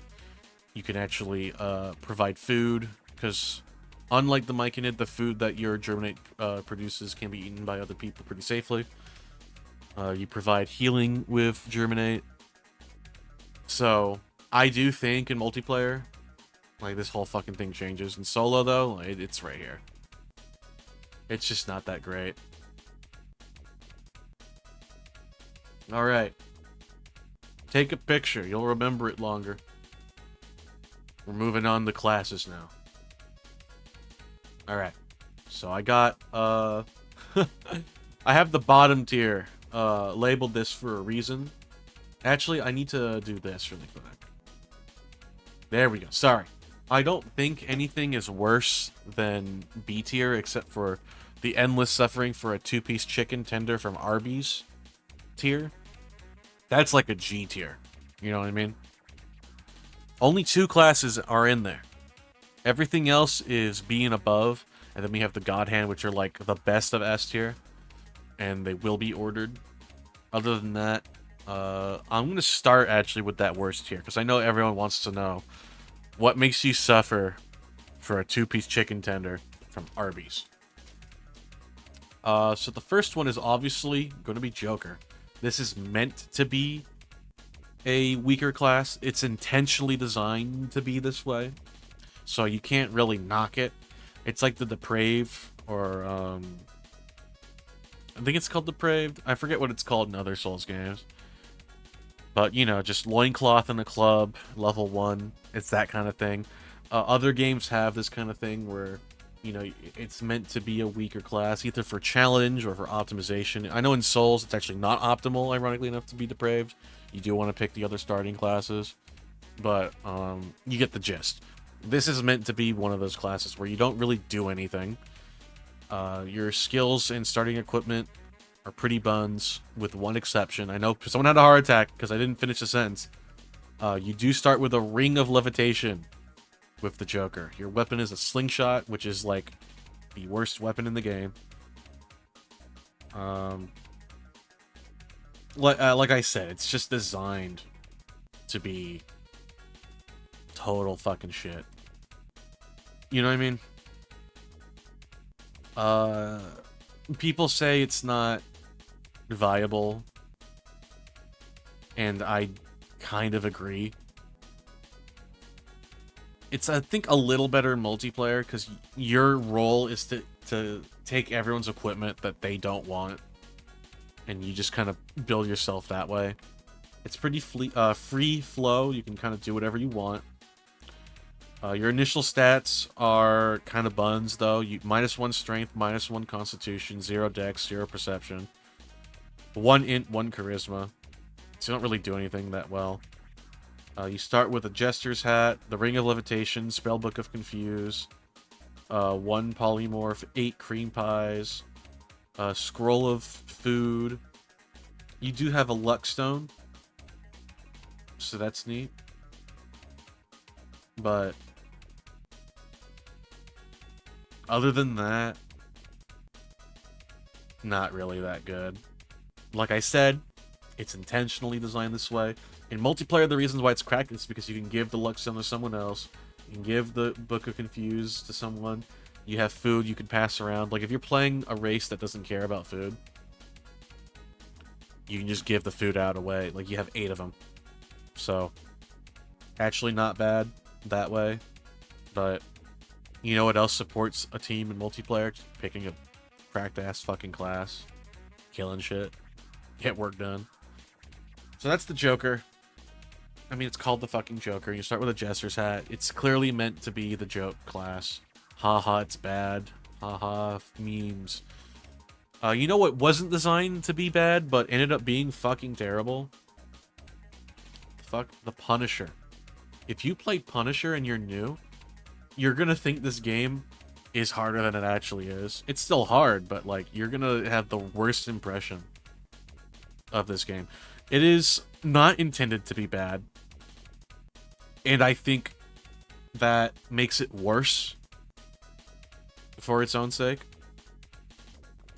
So, the way the Punisher works is you have a whip, doesn't break. It can disarm enemies. It has a chance to disarm enemies.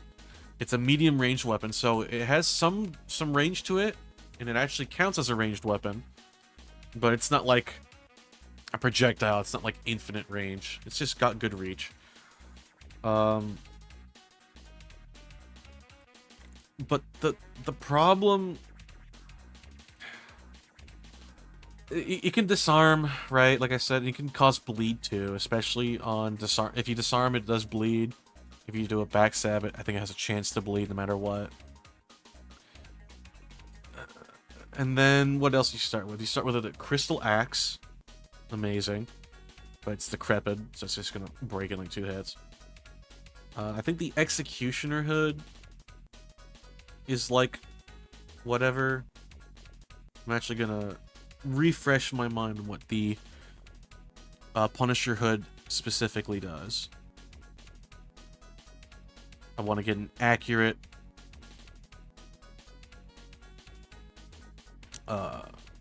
read on what it does. The Executioner hood. Okay. Provides 0 armor. Grants 5 seconds of MP regeneration when you inflict bleed.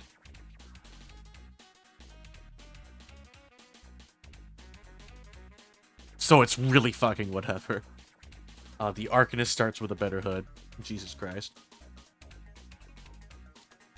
You get a spell that people claim to be really good. I think it's one of the worst spells in the game. One of the worst spells ever created. It's like the polar opposite of Breathe Fire. It does fucking nothing for you. So the way it works is you cast MP. Then it takes 10% of your max HP. It summons a demon, like based on you. It draws aggro. It inflicts provoke. And then any damage dealt to the demon is instead returned to the attacker. The stats of the demon are based on yours, and you can only use Enter Demon on 1 enemy each. Why does this sound bad? Because it is the worst crowd control ever conceived. Not only does it cost MP, it then costs 10% of your max HP to immobilize 1 enemy, so it uses 2 resources to fuck with a 1 enemy, and the only way it will actually do anything is if the enemy is attacking it. And if you don't know in this game, when enemies get low enough, they have a good chance they're just going to back away and stop attacking. So there's a good chance this spell that you spent 2 resources doesn't actually even kill the enemy. Now, I know what you're thinking. I'm being too harsh. Inner Demon's way better than that. Blah, blah, blah, blah, blah, blah, blah. Blah, blah, blah. It's actually good. Blah, blah, blah, blah, blah. You're being a hater. You don't understand the potential, man. Dude, the potential. It's always fucking if, but never when. Because this is a game where there's infinitely better options that any class can use, and it doesn't cost 2 resources. Right? I'm going to reiterate once again, you have to use 2 resources for this. 10% HP and your mana. So no matter what, it's hurting you. It's a giant noob trap, right? You know what? You can just throw a paralyzed potion. In a game where alchemy is broken, you can just dupe potions like crazy. You can just throw a paralyzed potion. And paralyzed potions aren't even the best CC in this game. It's like a really mid option. So when the mid option is better than your innate spell that makes your class special, you have fucked up. Because throwing the potion doesn't even cost you 1% of your HP. You could also just throw Firestorm. You just kill the fucking enemy instead of using Inner Demon to get it low. You can just cast a spell that, like, you can cast Sleep. You can cast Confuse. You could cast Fireball, Force Bolt, Bloodletting, Breathe Fire. You can just cast actual damaging spells that kill the enemy instead of Inner Demon, which hurts you anyways, drains your mana, and then sometimes won't even kill the enemy.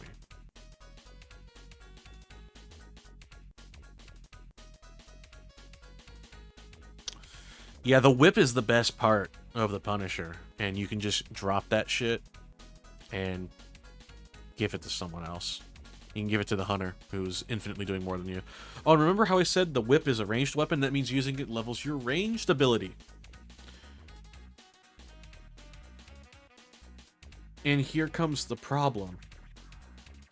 Your stat growths for this class is strength, perception, and charisma. So you're stuck with the whip. Your stat growths don't help ranged. It just helps your shitty fucking weapon. By the way, your initial stats are -1 strength, -1 con, -1 int, and you're supposed to be this like hybrid strength dex whip ranged person with spells, but you're -1 int and -1 strength. Your constitution stat growths are fucking horrible. So if you get hit, you're fucked. And because your constitution stat growth is so garbage, the fact that you have a spell that drains 10% of your HP, yeah, unfucking real. Your stat growths are strength, perception, and charisma for some your charisma goes up. You just really fucking need that shit. You start with 20 sorcery, 25 axes, 20 mysticism, 25 ranged. That's abysmal. That's just actually embarrassing. You do fucking nothing. Even with the stats that you're supposed to be given to start with, you do nothing with them. You start weak as shit. Sorry, I know I'm ragging on the Punisher. You know what doesn't help the Punisher? You know what really doesn't help it? It's tied to the Incubus. So if you really want to use Salamander Punisher, sorry, you're gonna have to play Incubus first. Which, as we've already established in the previous tier list, is not looking too good. Like, here's your fucking 2-piece tender from Arby's, dude. Just fucking eat and get out my face. Let's go into the classes that actually make me smile because they're good. I believe the de facto best class in the game is the Conjurer. This is just the best class in the game because the game plays itself for you. It requires the least amount of game knowledge, game sense, effort, everything. Like, the game literally plays itself for you. There's people online who constantly ask if there's an easier way to unlock classes for other races to use. 9 out of 10 times, the answer is just going to be play Conjurer lol. Wanna know why? Because, like I keep saying, the game plays itself. Conjurer is broken. You don't have to know how to play the game. There's nothing else, there's no tech you need to learn with the Conjurer. You cast your spell, where you summon your skeleton, and you let the skeleton play the game for you. That's it. Any race works. You can do it with anything. It's the best way to unlock classes. Just let the game play itself. Just do a run. It'll take you like 4 or 5 hours. Maybe 6, depending on how fucking slow your skeletons are. But, yeah, there you go. There's really nothing else to say. I can go into in-depth on every class. I can tell you cool, unique interactions. I can tell you what makes a class good, where its shortcomings are. There's nothing. There's absolutely nothing to the Conjurer. The game plays itself. You summon your skeleton. If it dies, you resummon it. It keeps the experience that it got previously, so you don't have to you don't have to like actually take care of the skeleton. You don't have to actively heal it. You just resummon it, and you're good to go. If they want to balance Conjurer, all they have to do is give it leveling sickness. Just make it like lose a level or 2 every time you summon it. So if it dies, it resets some progress, especially in the early game. So you have to actually actively take care of it, throw potions at it, heal it. You have to actually take care of your thralls. That's how I would balance the class. Because as of right now, oh, my skeleton's running low, or it's about to die, or it did die, just fucking recast it, dude. Go right back in the same fight, beat his ass, dude. It's ridiculous. There's no downside to the class. Because any downside there theoretically could be, oh, I can't do this, oh, the stat growth here is whatever. Doesn't fucking matter. The skeleton will do it for you. The de facto best class, bar none. May not be used in speedruns a lot because the skeletons are slow. So in a speedrun, yeah, sure, maybe not the best class there. But literally anything else under the sun, yeah. Like, well, what the fuck are we talking about? It's Conjurer. There's nothing to it. Now, if we're talking speedruns. Now, if we're talking, like, you don't want to play Conjurer and have the gameplay itself, right? Brewer. Look at the leaderboards. Fucking half of them are Machinist. The other half are... Actually, no, it's not even half. It's like 30-70. Like 70% being Brewer. It's ridiculous. Brewer? Oh my god. Alchemy, like I keep saying, is broken. It's being able to dupe potions like nothing. Yeah, you'll never run out. Once you get some fire bombs going, once you get your levitate and invisibility going, your speed potions, once you have that, you can just dupe them endlessly, and you're just good to go. You roll the whole game. It requires you to know what you're doing, though. You have to know the combinations, which, I mean, it's one Google search away, but you still have to at least do something to learn about the game. And then the game just kind of plays itself from there. It's really fun. You can play it in multiple different kinds of ways. You can just be, you know, firebomb maximum, you know, burn to the ground .mp3. You can do healing potions, heal team. You could be Goatman or have a Goatman in the party, dupe booze for them. You can dupe people's polymorph potions. This isn't something exclusive to the Alchemist, but just being able to have that alembic from the get-go, like, that's a huge deal. And it's one of the reasons why Machinist is also going to be pretty up there. Oh, drop something, oops. But, just being able to start with the tool rather than getting lucky and getting one in a shop or a chest, just that consistency really fucking makes the difference. So Brewer, muy excelente. Yo jugaba con yo mismo en la noche. Okay, whatever. Next up, if you want something easy that will carry you, like we're talking gameplays itself, and we're not talking Conjurer. Let's say you don't have DLC 1, for example. You could have no DLC, in fact. But bare minimum, you don't have Skeleton, so you can't Conjure cheese, but you just want to start unlocking classes. Or you just want to beat the game as human, and you don't have any DLC. Ninja. What a ridiculously min-maxed class. You can get 100 swords before swaps, theoretically. You can get 100 range before swap. Sneak is really good. And it just kind of pours everything into that, like, just good, consistent bread and butter. Just your good, I hate using fighting game terms, but, like, you're just the king of fucking neutral, dude. You just run around at lightning speed with your amazing dex growth. You kill everything in, like, 1 or 2 hits.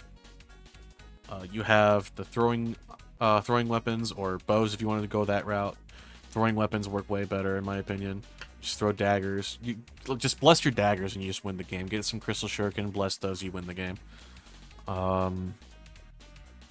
If you want to use magic, you can get the artifact bow. And you have that going for you.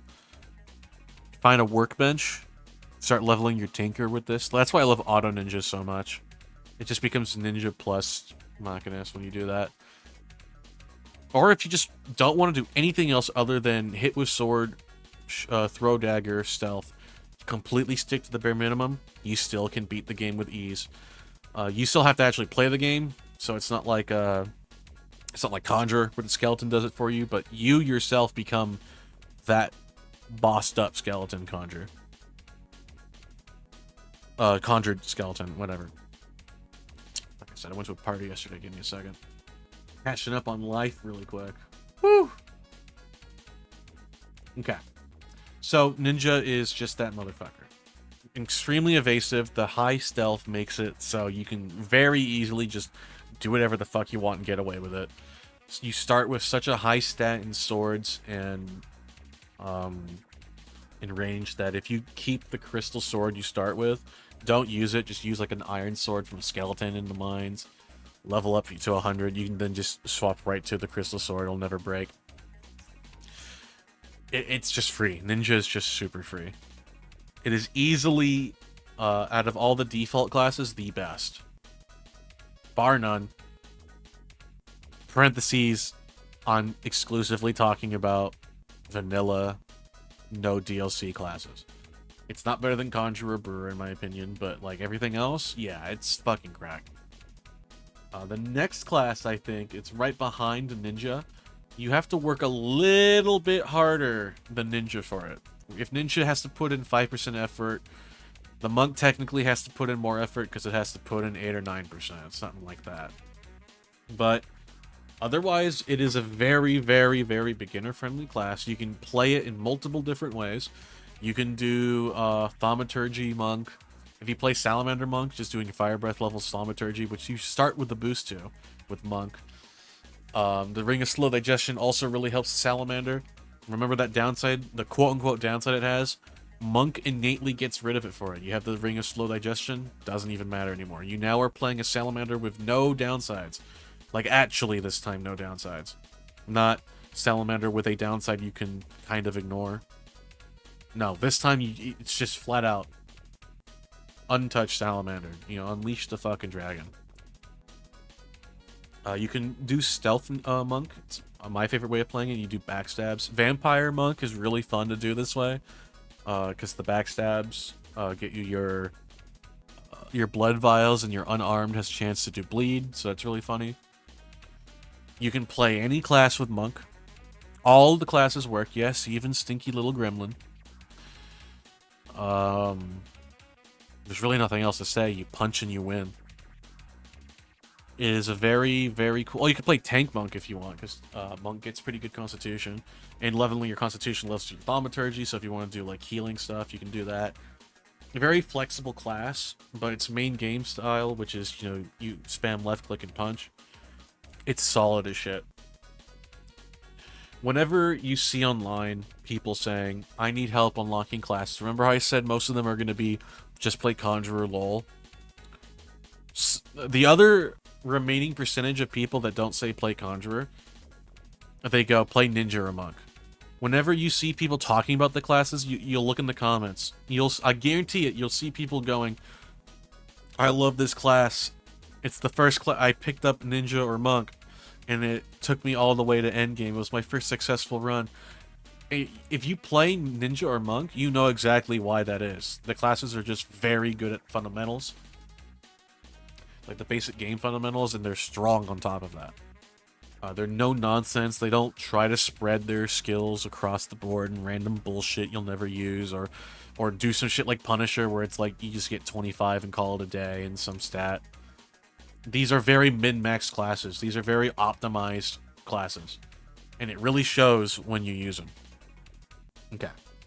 For my final 5th class for the God Hand. This one... Some people are going to expect it. Some people are going to get mad I don't put something else. I can already hear someone getting... It's not Machinist. In fact, I'm going to show you where Machinist goes. You ready? Alright. We'll get to that later. But someone's really mad that I did that right now. I promise you.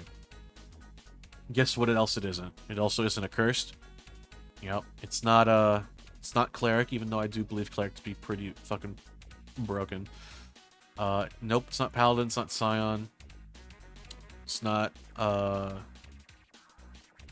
Shaman. I blanked on the name there. Nope. The people in the Discord get really mad. Oh god, the fucking official Discord, they're gonna get so mad. It's not Barbarian. Sorry, no, Barbarian is not fucking top 3 material. Don't know what's in their fucking minds. Barbarian is good, but goddamn, guys, no. You really gassing that shit up. I don't know what it is. They really fucking love gassing up Barbarian. Like way too much. Like, bro, stop sneaking it in the club. It's Hermit. Hermit's fucking ridiculously broken. It Does not, however, enable you to mindlessly play the game. So it's not like Conjurer where it plays itself. It's not like Brewer where you get over one initial hump and all of a sudden you're just throwing firebombs everywhere. It's not like Ninja or Monk where they're so overtly min-maxed that it's like, you know, foolproof. But that being said, versus everything else, like, it's absurdly strong. Its main gimmick is you have an unbreakable mace that does more damage to an enemy the more debuffs it has. You have a way of applying a debuff with your duck. You send out a duck and it distracts them. So not only does it enable you to get assassinations, but it applies a debuff, so your shillelagh does more, or shillelagh, whatever it's called. We're just going to call it the stick. Your stick does more damage when you send out the duck. But like I said, it stacks with other debuffs. If you inflict slow... That's my phone going off. Let me mute my phone real quick. You inflict bleed. You inflict poison. Sleep, I believe, counts. Paralyze. So if you have a bear trap, yeah, it's bleed and paralysis right there. That's 2 debuffs for the stick. It ramps up damage very quickly, and the fact that the stick never breaks is very, very good. If the stick could break, Hermit goes down to like here, dude, or like here, like so probably low A. Just the fact that if the stick could break, the entire class does. Like, it's holding that shit together. So thank God that it doesn't break, because you also have magic involved. It's a hybrid class, so you do melee and magic, and both very good as well. Your stat growths are very respectable. You have lower dex, lower con, lower perception, so using ranged weapons with this class is just not going to happen. But you have ridiculous int growth, and you have MP growth. So this is clearly meant to be a class that's a bit fragile, but innately you have a way of... You have so many get out of jail cards. You have so much bailout options. It's not like the ninja where you hit and run and the enemy can't even touch you. The Hermit is a class where you don't have to worry about the fact that you can't just sprint 10 million miles one way. Which you can just also enable if you wear a rabbit hood, or if you just get, you know, boots with dex. But assuming you're like a slow tank with no HP because your con growth is terrible, you can just throw out the duck. Boom. Get out of jail free card. You have access to... What was the spell you get?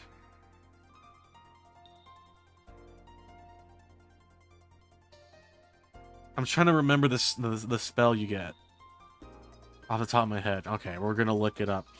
I know you get some other spells. You get Magician's Bubble, which I believe is like a... No, that's Scion I'm thinking of. I believe it's the invulnerability. Yeah, you get invulnerability based on your int plus sorcery score. I'm thinking of the Scion's ability where it just puts things in stasis. You get the Project Spirit, so it's... you don't really use Project Spirit as much. It basically turns you to the Ghost in multiplayer when you die. But I mean, it's nice to have. You have Deep Shade, which is a clone of Light, where it doesn't reveal you, so it's good at stealth. Pretty alright, you know, whatever. But the main thing that you get is the duck and Soleil. The stick, sorry. You also start with a pipe, so that's really good for MP restoration.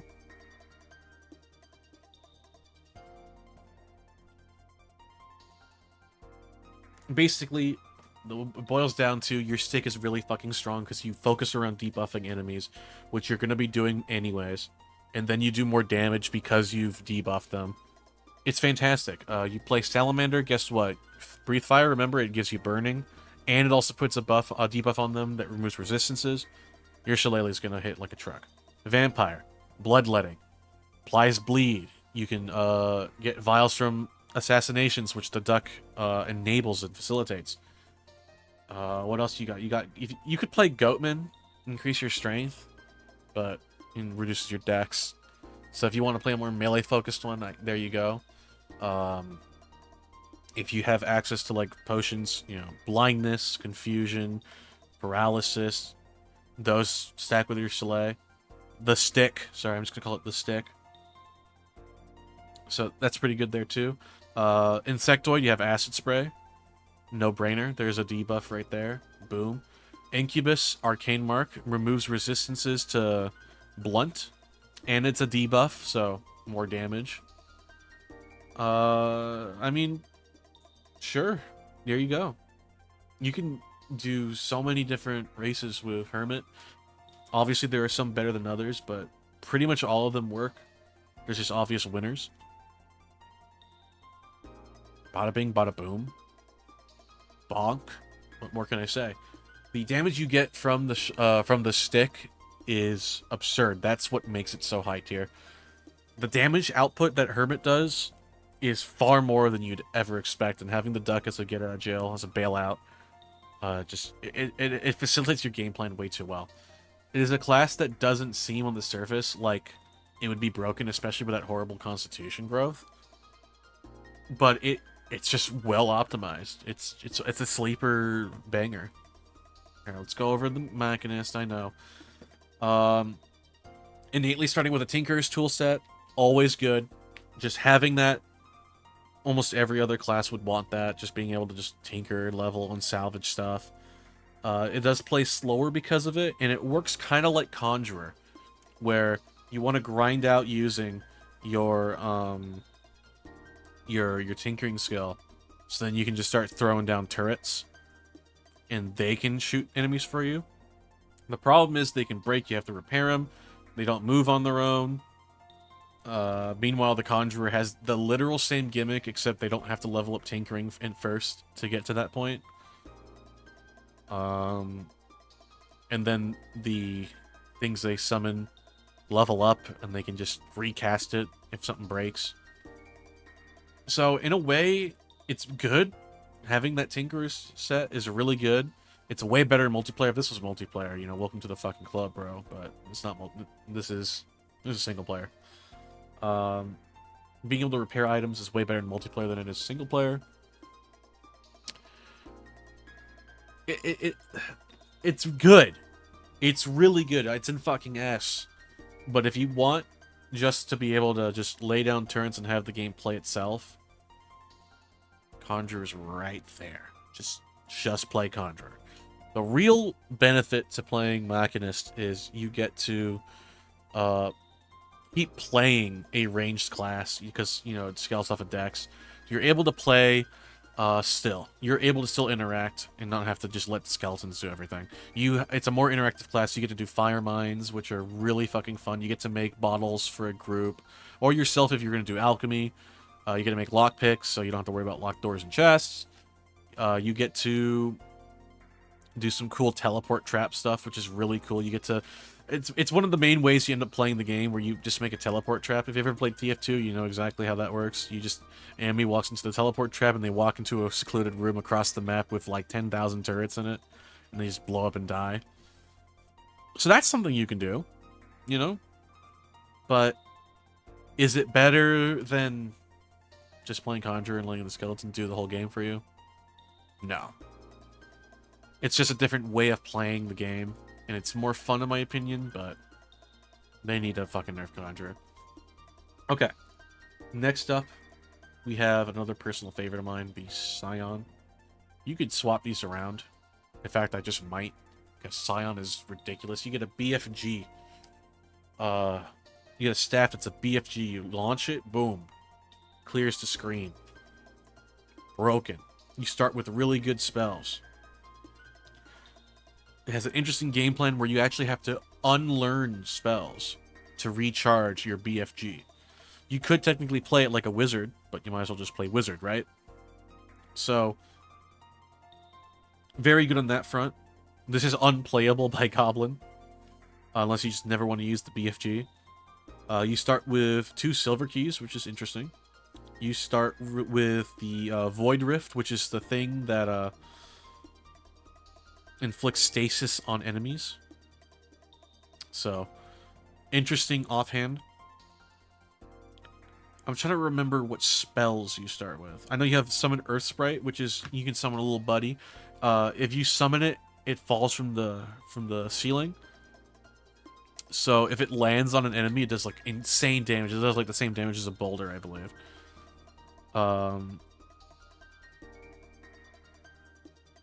It's actually pretty good. It doesn't level up though, so that's unfortunate. The level and stats scale with you. Or your mysticism, I believe. So, you can't just, you know, it's not like Conjurer, you don't get to summon it and it levels up throughout the whole game.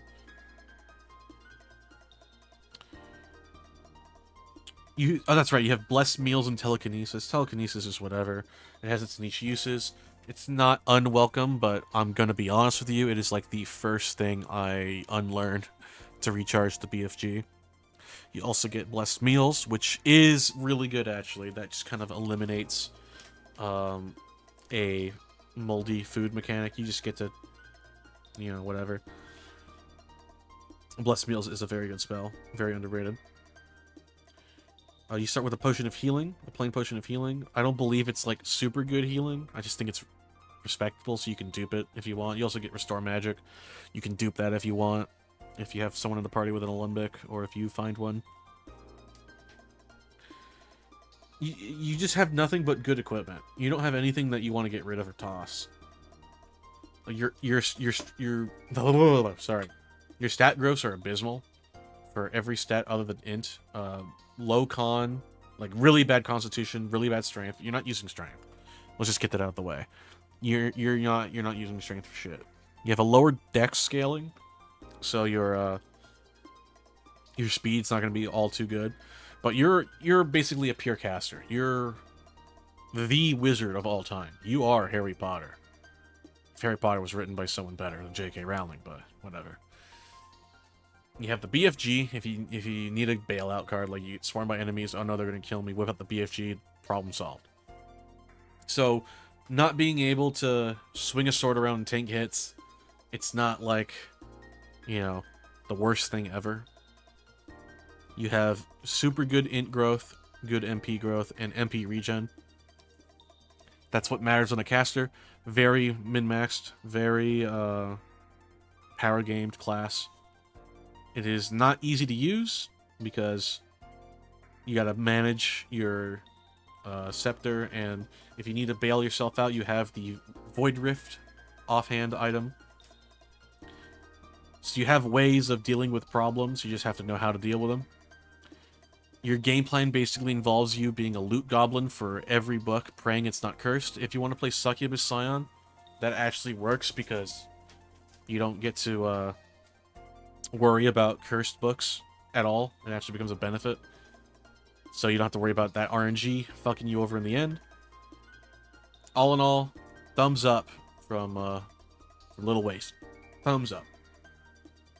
Next up, I have the Shaman up here as well. I should mention, this is really the only one that's ordered. This is all kind of just a loose suggestion of what tier they're in. Some people believe Shaman should be up here, and I would agree if it weren't for its egregious early game. Until you get Troll or Imp if you're doing the magic playstyle, good fucking luck. Good fucking luck. Once you get to that point, easy game, easy life. You could totally justify it being as an honorary member of the God Hand. You could put it here, but for me, I don't want to really put it in the God Hand just because of how abysmal the early game is. Your starting equipment is fucking dicks.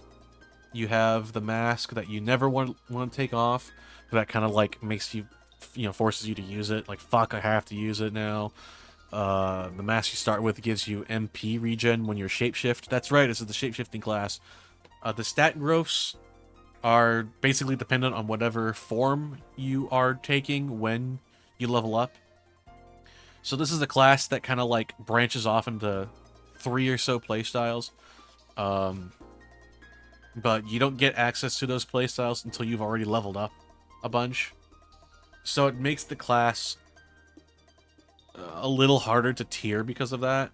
Its early game fucking sucks. Out of all the other classes, Shaman is the one I consistently have the most trouble with in the mines.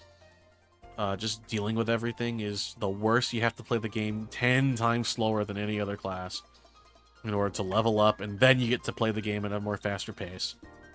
The way it works is you start off with a rat form. It's kind of fucking shit. You get to recruit other rats, so that's a benefit. You can recruit the rat, unshapeshift, throw a polymorph potion at it, and pray you don't get a ghoul. You can get like a demon, or like a bugbear, goatman, cockatrice. Yeah, most of the time you'll get shit like a ghoul, and it's like whatever. Level up to level 3, you get the spider form. You can finally do a little more damage now. You have you know, better survivability and mobility, but it's nothing that cracked. It's one of the play styles, I guess. You can play spider, but the real meat and potatoes is when you reach, I think, level 6 or level 7. That's not a 6-7 joke. And then shortly after that, I think at level 9 is Imp. I don't remember the levels for Imp and Troll off the top of my head. Let me get that for you. Let me get that for you real quick. Level 6 for Troll, level 12 for Imp. So the Troll form, you get a fuck ton of strength and a ton of Constitution. You get Power Strike, and level 15 you get Fear, which is incredible because you can just cast Fear on something and you just wail, wail, wail, punch, punch, punch. Cast Fear. All right, punch, punch, punch, punch. It's really good at killing shopkeepers. They just kind of let you kill them. So you never have to worry about shops if you're Troll form. Imp form gets Lightning Confused, Elemental Focus. You get a bunch of Intelligence and Perception multipliers. You have Levitation innately. You can recruit other Imps. You can hold Magic Staffs and Spellbooks to cast. So if you want to do casting Shaman, you do Imp form. Most people do the Troll form. That's the one, that's like the main appeal. Unga bunga, me walk around, me troll, me punch. Rarg, I'm the Hulk. It's just getting there is the problem. Just getting there is super inconsistent. You have to play the game overly careful to get to that point. Once you get there, the ball's rolling. Meanwhile, the Conjurer summoned a skeleton. He's already at the tower, dude. You're at the swamp. Yeah, he's beaten the game. The Conjurer won. I don't know what to tell you. Oh, dude, you're able to kill the shopkeeper by cheesing it with fear loops. Dude, that's fucking awesome. The ninja over there found a Tinkerer's toolkit and put 59 bombs at the doorway. I'm just saying. It's a good class. Dude, it's really strong. You just cast Fear and Punch. Very good. Troll's Blood for good MP restoration. You get Power Strike. You can dig boulders and walls on impact when you do a Power Strike. You can recruit other trolls. It's good. The Shaman is good. The Brewer made 100 fire bombs and is just throwing them everywhere. It's not God Hand material, in my opinion. You could justify it being God Hand material, but like I said, always if, never when. Next up, we have the Cleric. The Cleric is a low-key sleeper top tier. Cleric haters, total blowout. Alright? We have just owned all of the Cleric haters, putting Cleric up here. Total Cleric hater death. You start off with a Blessed Mace, so holy fucking shit. It just starts off with that. You also get Summon Scrolls. You get 3 of them. You know what that means. We reset in every run until we get 3 demons with those polymorph potions, alright? But holy shit, it can just do that if it wants. Being a tank class with Constitution and Thaumaturgy is always welcome. Just, you want to level up Thaumaturgy easy, play Cleric and just cast Troll's Blood every minute or so. You'll get Thaumaturgy 100 in no time. So you'll be able to cast every good Thaumaturgy spell. You'll be able to cast, you know, your Holy Sigils, your Holy Beams, Troll's Blood, all your cure spells. You'll be able to do all of that. You play Salamander, just goes with it almost too well with Fire Breath. You know what I mean? Very little downsides to the Cleric. You do start with some good potions, I believe. I know the Healer starts with cracked potions at the wazoo. But I am correct. Yeah, 2 bubbly potions of healing. You have the +1 mace and +1 bracers. You start with the shield. You just get right to work. Very straightforward, very easy to understand, very strong. It was the first class I used to go through the game very, very, very far early on in my tenure playing this game. You know how people say, "Oh, it was Monk that did it for me. It was Ninja for me. It was Cleric." So I'll gas up Cleric till the day I die. Very, very solid class for how simple it is on paper. Nothing, no crazy gimmick, just good thaumaturgy. Here's a mace that's blessed. Get to work. And just being able to do that, those are just good fundamentals. It's like the ninja, but less min-maxy. I believe the initial skills and stats are like... Yeah, I have them up right here. 20 alchemy, 10 blocking, 25 maces, 40 thaumaturgy. And 20 leadership for some reason. So if you play human, you can just grab someone and you can start commanding them. Just casually grab King Arthur. You're good to go. Definitely not potential, man. Just very offset from the get-go. You're good. Being able to just level thaumaturgy that easy gives you reliable levels. Good on Salamander. Good on pretty much most classes. Auto Cleric is really funny. Insectoid Cleric is actually pretty good because you have a decent acid spray spell to level up another magic stat. You can do Goatman, drink up, get some constitution and strength, just start wailing away. Myconid Cleric is very underrated. I love Myconid Cleric, one of my favorite pairings of all time. You can also do Dryad Cleric for healing, and if you find like Holy Beam and you level it up enough to use and learn, that thing puts in some fucking damage. Very cool class, big fan. Just nothing super cracked, just very good fundamentals, and it's a good off healer. Next up we have Wizard. Wizard is a very privileged caster. Nothing crazy. Like I said, it just kind of like hones in on fundamentals and just lets you roll with it. You start with really good sorcery. You start with Fireball. You start with a Book of Cold, which you can't immediately learn, but usually after 1 level up, sometimes 2 level ups, you can just learn Cold, so it's not an issue that you can't immediately learn it. You pair it up with another...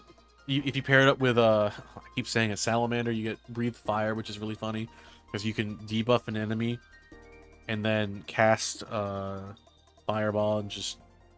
If they resist fire and or magic, no they don't. Fireball, boom.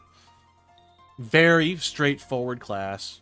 Pure fundamentals, just learn magic, cast magic, no gimmick. But the fact that it starts with a really good offensive spell and you can then immediately share that spell with another caster, like what more could you ask for? Great in multiplayer, great in solo. It's just a very straightforward, easy to pick up, no nonsense class, and it's strong. Now, a class that requires a little bit more game sense and a little bit more knowledge, but is fucking also cracked on the sticks, is Sexton. I love Sexton. It is one of the most fun classes available in the game. I highly recommend everyone at least try it once. Even if it's not the type of class you would normally go for. A stealth caster with range. Like range weapons. Holy shit. Welcome back, Skyrim Stealth Archer. We missed you, buddy. Welcome to the team. Starting with Sleep is really good. It's a really good bailout card. You can put something to sleep, pick up your chakrams, go back in position, start chucking them again. It is Moon Knight the class. You are just fucking the moon haunts you. Being able to level up magic with Sleep, really good, because then you can start casting spells. I like Vampire Sexton. It is my favorite way to play Sexton, because you get an offensive spell, Bloodletting. It's a very stealth-based class if you want to do backstabs for finishers. Really easy to get blood vials that way. You can also just kill something with Bloodletting, and you're good to go. Chakrams are a really good ranged weapon, especially early on. Holy shit, you just melt everything. It has the easiest early game I think I've ever seen, next to like the God Hand up above. This thing just wins the game, but you don't get to do it for free. You do have to know what you're doing. You have to know stealth. You have to watch around corners and stuff. You have to do MP resource, obviously. But it's not as complex as I'm probably making it sound. It's very pick up, learn, and then play. It's straightforward, but you just have to kind of figure out what its game plan is and what it wants to do. Once you do that, you're pretty solid from there. That being said, its output, fucking incredible. Just another well-optimized class. Fantastic.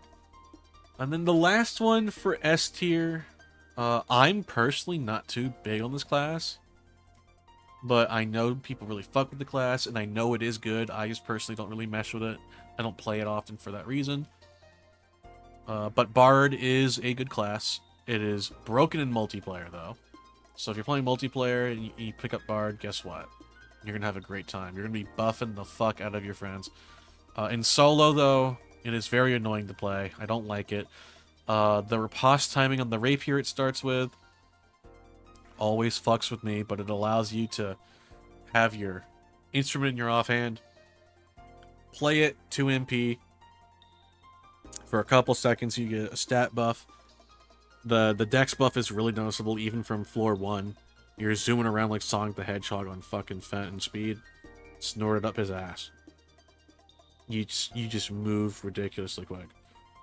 So it's really good at that. It's really good at making all of your friends way better than they already are.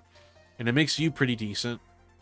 I think it's strong because of that. It's very good potential, especially as things snowball into the late game.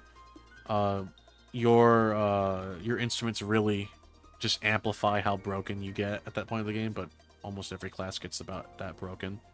My main gripe with the Bard is it's constantly, and I mean fucking constantly, begging you to play your instruments.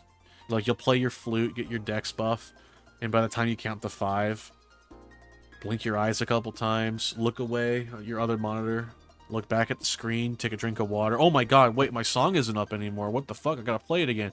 So you play the song again. Alright, you moving around. You, get your drink of water, you drink it, and halfway through sipping your water, you realize, oh my god, my fucking song's out again. That's my main problem with Bard. You have to reapply your songs way too often. It gets nerve-wracking and boring. It slows the pace of the game down. But that's more of a personal issue, not an actual issue with how the class plays or how good it is. It's just, I'm not a fan. Starting equipment for the Bard is, like I said, pretty good. You have a rapier you can do parries with. The parry timing is a bit off, but once you learn it, it sticks with you and you're fine. Without a doubt, a very good class. You get good charisma and dex growth. Your MP, HP regen, and MP regen out the wazoo. Your lore is 50, your swords is 25, so you're pretty good at just picking up any sword. You'll be fine. You can look at shit pretty good. Starting equipment's whatever. Rapier, flute, plumed cap, yeah, loafers. Restore magic potion, 2 fish. You get the spell alter instrument, so you can, you literally need that spell so you can play the class. Changes your instrument. But its playstyle is surprisingly simple. You play your instrument, get a buff, and then you run him with your rapier, and you parry enemies so you don't die. I would say it has a relatively difficult early game, just because, skeletons, like, you won't like running into those with your rapier. It will force you to learn the parry as best as you can. So if you don't know the parry, start flipping burgers at McDonald's, bro. Welcome to Conjurers R Us. Once you get past that hill, though, very fun, very easy to roll the game. I just don't think it's as strong as everything I've listed. Like, Bard is not stronger than anything else I've listed, for sure. I know I said this is a general sense, but there is no way Bard is stronger than anything. You can maybe make the argument for Cleric, but I mean, Cleric with that blessed mace, yeah, fuck no. Bard is exponentially better when there's actual real players that you can support. By yourself, you could even argue A tier. In fact, you know what? Just to show it to him, we're putting it in A tier. No, I'll be fair. I'm putting it in S tier because it's good and walled. But whatever. Anyways, here's where I put Barbarian and Warrior. Is it Barbarian and Warrior? Am I stupid? Okay, I'm right. It's Barbarian and Warrior. I'm so used to Warrior being the axe class because I play Zeev. So it like kind of like mind boggles me, you know what I mean? Like I just get put in the brain blender. Whatever. Barbarian and Warrior are two very similar classes that just have one distinct difference between one another. So I'll just go over how both classes play, and then I'll go over their differences after. So both are Unga Bunga melee classes. You know, get shield, get weapon, Unga Bunga, me block, me attack, me block, me attack. You get into that rhythm. That's what they do. There's no other nuance. There's no gimmick. The Barbarian is just faster and can do more hit and run stuff. The Warrior is slightly stronger, but its main gimmick, you can quote unquote gimmick, is that it has points in leadership. So you can recruit, you know, like if you play a human or automaton, you can recruit a human and have them help you as you Unga Bunga, and you can focus on tanking, whereas the Barbarian focuses on me Unga Bunga, me smash, me not tank, me killer. The Warrior is more of a tank class. Melee in general is very good in Barony, but what makes melee so good in Barony is all the factors you can do around that. Stacking buffs with magic, having high dex and doing stealth backstabs, being able to face tank or trade using like thorns or something. Barbarian and Warrior don't have that going for them. They are pure fundamentals. I know I keep saying fundamentals. This class is good at fundamentals, but this class is fundamentals. You get what I'm saying? Other classes have good fundamentals. This class is just good fundamentals. They don't do anything else other than do good melee damage. And melee damage is really good in Barony, but when you don't do anything else, I don't know how you say you're better than the other classes. The other classes just do more, facilitate that game style way more, and they can still do what Barbarian and Warrior do, which is Unga Bunga. Like, a monk is everything a warrior wants to be, right? The main difference with Warrior and Monk is just what they're using. And unarmed is always going to be better than, like, an axe. You get what I'm saying? Talking so much. Oh. Making my throat dry. How long have I been yapping for? An hour and 11 minutes. This is the longest Barony video on Earth. Okay. Next up, I have the other Unga Bunga class. Got Hunter. I was debating putting Hunter above Barbarian and Warrior, but I do believe that out of all of the Unga Bunga classes, Warrior and Barbarian do it better because they're using better weapons. Polearms and axes are better than ranged weapons, without a doubt. Especially because of how many things resist ranged, and especially in the early game. That being said, Hunter is not even close to being bad. I just think out of the Unga Bunga, it's at a bit of a disadvantage, just innately. The main gimmick of Hunter is they can wear a blindfold to see where all the enemies are. And it has a boomerang that doesn't break. But, oh my god, is the boomerang slow. You throw it, you do good 8 damage to a skeleton, and then you're sitting 1 Mississippi, 2 Mississippi, 3 Mississippi. Ah, there it is, I got it back. Alright. Ha, another 8 damage. 1 Mississippi, 2 Mississippi, 3 Mississippi. Oh, I got it back. Okay, you know. Meanwhile, the Barbarian has just spammed left click like it's 1.8 Minecraft, and they win. What makes Hunter so good, though, is its stat distributions are very, very optimized. You get -3 strength, -3 int, but you have 1 dex, 3 perception, which means you have a higher chance of piercing armor. So that's pretty good. 25 stealth, 50 ranged, 10 tinkering for some reason, but that 50 range really matters. It's super easy and common that before you even reach swamps, you'll have 100 ranged. Because all you do is range. You'll be leveling up range like nothing.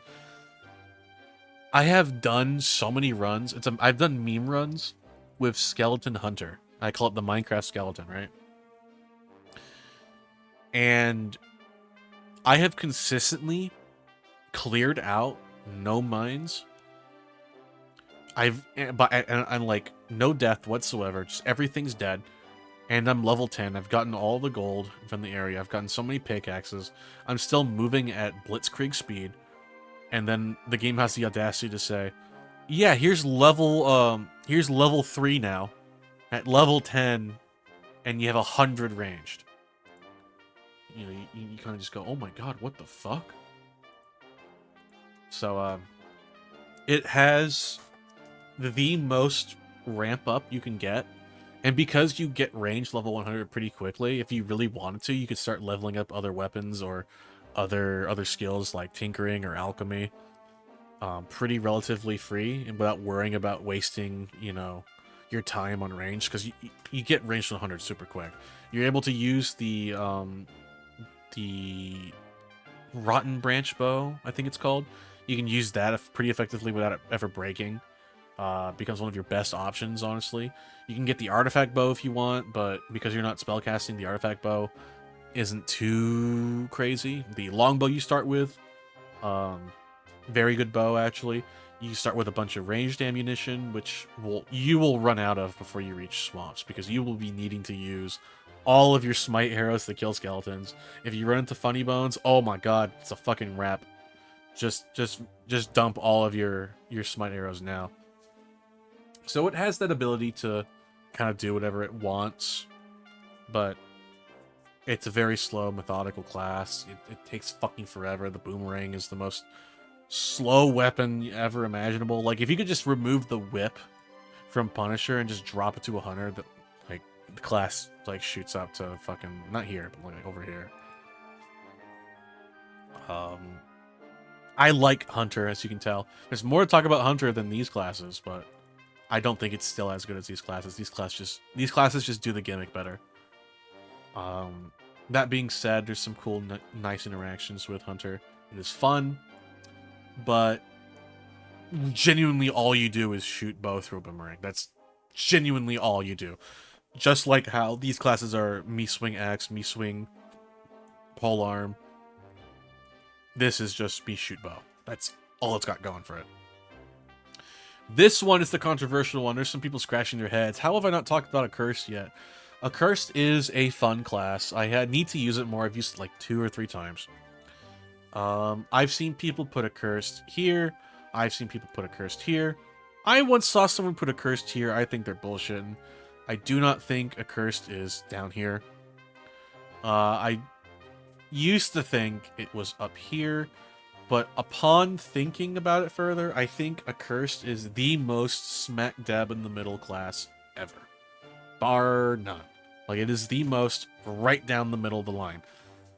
It has really cool gimmicks with HP regen. It does really cool things with, you know, how strong and overtuned it can get. The problem is it offsets itself with the curse. You are constantly managing your own life while taking the lives of others. You are required to have way more skill to use this class for rewards that don't even touch what an Alembic with some firebombs can do. It's good. It's just, it requires a fucking Harvard degree to effectively play the class at its peak, compared to, like, the Wizard pushes the F button, or the Scion uses the BFG, or the Conjurer, you know, exists, or the Ninja holds left click and then backstabs and runs away, or the Monk just, you know, spams left click. It doesn't have the same type of get out of jail free. Like, you don't just get to throw a duck and win.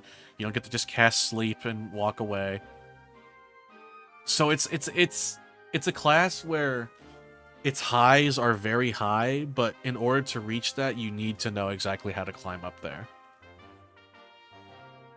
And then when you do reach the peak of Accursed, like, it doesn't match, like, the BFG. It doesn't match having 15 turrets in one room with a teleport trap. It doesn't match Hermit using the stick to do the same damage you do, because it threw a duck out. The Brewer with 50 firebomb potions. The ninja just existing, right? Like, it does not do those things. It can't do, like, Shaman. I am a troll now, and I cast fear on you. You're dead. The Accursed can pump out damage. It can do crazy shit. It is fun. It is not even remotely bad, but in my good conscience, I can't say it's better than everything I've said before. I think it'll be better than all these classes down here that we haven't touched yet, but I don't see a universe where Accursed... You know what? Here, we'll make one change on the fly right now. I will say Accursed is here, at the top of A. I'll say it's better than the Unga classes. I think you know what, in retrospect, maybe I'm capping by saying Accursed was worse than Barbarian, right? It's just that melee really is just that good, and just being able to focus on that is very good. But, I mean, what I'm getting at here is... See how justifiable it was for me to do this? Yeah, sure, I'm thinking about it and I kind of want to do this, but, like, if someone had the opinion where they did this and put it here, I wouldn't even blink. Like, that just makes sense. Any lower than here, you're capping. But here's good. We'll just say here, top of A. You work too much to get what the Sexton does by throwing a chakra. You know what I mean? That's what I'm getting at. Automaton Accursed, though, is really fun. You just turn the game into Ultra Kill. That's funny. Alright, what do we have next? We'll go next. I believe Paladin. I think Paladin, out of all of the holy classes, is on the lower end, and we'll pair it with Healer. Because they both do things that the other class wishes they had. But at the same time, like, if you want the benefits of both, you just play Cleric. You know what I mean? You know what I'm saying? Or you play Monk, because that's technically a holy class, because it's got Thaumaturgy. If you really want, you know, broken, you know, seize the Holy Land shit, you play Cleric. Paladin is a more interesting class in multiplayer, because of the Holy Sigil, just being able to buff your allies with it. The Claymore having the same parry gimmick as the Bard's Rapier is pretty cool. But most of the time, whenever I see someone play Paladin, they don't even use the Holy Sigil. And they don't even parry with the Claymore. They just go right for a shield so they can buff their AC and become a tank. The Paladin is a class, I feel, where the Holy Sigil should have been a shield. And then the Holy Sigil effect should have just been a spell that you cast. Other than that, there's really not much to talk about with Paladin. It kind of works like an Unga class, where you just swing your sword around, and then you level Thaumaturgy to maybe heal if you find a Troll's Blood book or something. But most of the gameplay when you play as a Paladin is Unga. You don't really cast that much. You don't really do anything super unique. Like even the parry thing is done by Bard, and the Bard will rely on it way more than the Paladin does. I'm a little disappointed by Paladin because of that, where its main gimmick, which is the Holy Sigil, doesn't really get used that much. I really do think Paladin needs, like, another different innate spell. That, like something like, like the... what is it called? Like the Holy Zone, whatever it's called. I said it earlier, I can't remember it now. Like, starting with that would make sense. That would make Paladin way more interesting, I think. I also think that its initial skills are a bit in weird places. 10 blocking is nonsense. That should be like 25. 50 swords. You could reduce that to like 35 or 40 and put the rest of it in the blocking.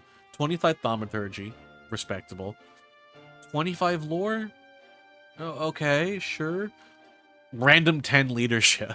Just fuck it. There you go. The equipment that you start with is the most interesting part of the Paladin, for sure.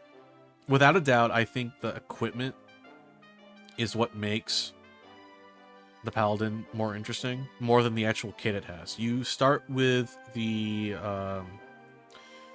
chain... Is it the chain something? The hooded thing? It gives you 1 AC and I think damage resistance to sword and axe. So that's kind of cool to patch things up if you're playing a race with those weaknesses. And then the Paladin, what do you call it? The, like... No, it's like a... It begins with an H. It's a chain curious or something. It's not curious. It starts with an H. I can't remember. I'm going to look it up on my phone. Let me just pull it up right here. The Chain Halberg. 2 armor class and 20% resistance to sword and axe damage. So you have 2 pieces of equipment that give you sword and axe resistance. Which is nothing like... This ain't like, oh my god, it's better than Conjurer now. But it's like, it's interesting. I wish it got something better. But I think it's interesting and neat that you get a combined like 30% resistance to all slashing damage. I'm not sure what that has to do with the Paladin though. Like that doesn't, like, it does nothing for like holy shit. Oh, and having Divine Zeal as a spell to add smite damage to your sword. That it's pretty it's pretty good. I think it's pretty good. But is it crazy to say it's not fantastic? That's like not, it's like it's kind of useless against most enemies, I think. You get 25% damage to enemies weak to smite specifically. So skeletons in the early game, there's your way of dealing them in the mines. Once you get out of the mines, your damage should be relatively good no matter what you fight. So adding 25% to like ghouls is like whatever. It matters more when you're up against like skeletons in the mines. It costs MP to cast, and then it costs more MP. Like it's like every 5 seconds you lose an MP to just maintain it. So it's like, it should just add damage at that point. Just make it give like 10% damage across the board no matter what you hit. And the class that it's associated with is Salamander. So Salamander can make it work, but you're gonna be launching fire breaths constantly, right? And then what happens? You cast Divine Seal once, now you're in stone form, you can't get into Radiant form. Especially in the early game. It's like, whoops. It just fucked your whole gimmick. Like, Paladin's the class that works better with not Salamander, funny enough. I don't know, it's just in a weird position, but I think it's better than Healer. Because Healer... It focuses more on the magic aspect. You get to cast more, you have Cure Ailment, you have Healing. You're actually doing what the class says it's doing. You're healing. You're healing more than the Cleric. The Cleric has Troll's Blood, though, which is a great spell. And you have the Healer Doublet you start with. Doublet, I don't care. Which gives you +1 int. So, because it's running off of int,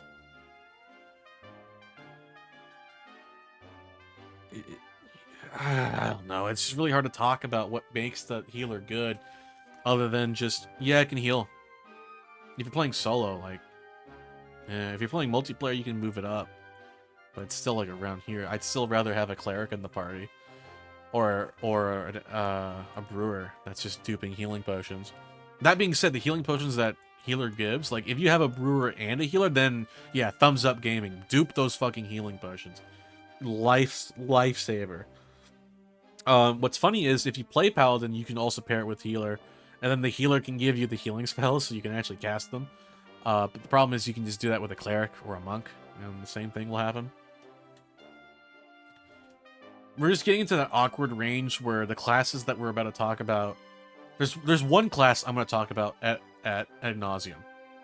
Because I have a lot of cool niche interactions you can do. But, that being said... Yeah, healer just goes here. It's pretty whatever. It's fun. You get to throw potions at people, and then you run out of potions and you cry. Okay, I had to, like, undo a section. There's gonna be a weird cut there, because I had to undo part of that, because I got some crucial information wrong.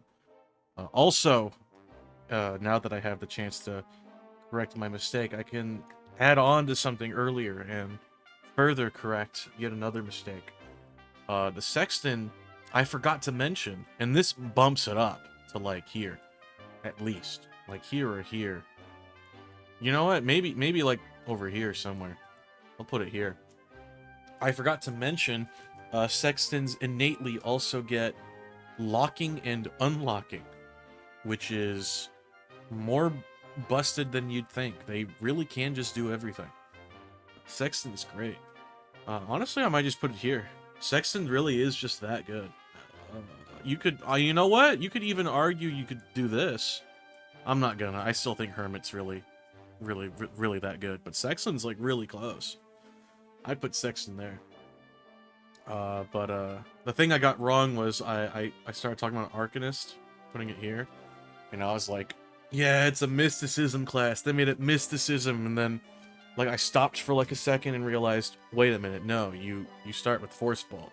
I had to redo the whole thing, and I had to pull up Arcanist to make sure it was Force Bolt that Arcanist gets, and I was right. So, corrected that mistake. It is not a mysticism class. If it was mysticism, that shit would be in B tier. But no. The Arcanist is a solid mid-tier. It's like a introduction to stealth, archery, and stealth magic. Kind of introduces you to both concepts. It's definitely a noob class. It's not really that good. If you want to focus on magic, you go Wizard, or Scion, or, you know, like Conjurer, Occultist, not Occultist, Accursed. If you want to do that stuff, and if you want to focus on pure stealth, you have the Ninja, you could do Stealth Monk, you know, Stealth Hermit's pretty good. But if you want to be a stealth ranged with stealth magic, the Sexton's right there. You know, that's why I went back looking at Sexton. I wanted to make the peer comparisons. Sexton is a different school of magic, but the magic you get is way better. The starting kit's way better. And Arcanist is really just, what if the Sexton was a little bit worse, and instead of throwing weapons, it had a crossbow, which is kind of stinky. And instead of mysticism, you did sorcery. You start with Force Bolt, which is pretty good. You start with a Magic Staff of Opening, and a Magic Staff of Fireball. So that is pretty decent. You start with 15 arrows of fire ammo, and as we all know, fire ammo is that shit. That is a run ender. You run into a goblin with that shit, you're just dead sometimes. But if you want to do archery specifically and use, you know, specialized ammo, the Hunter is right there.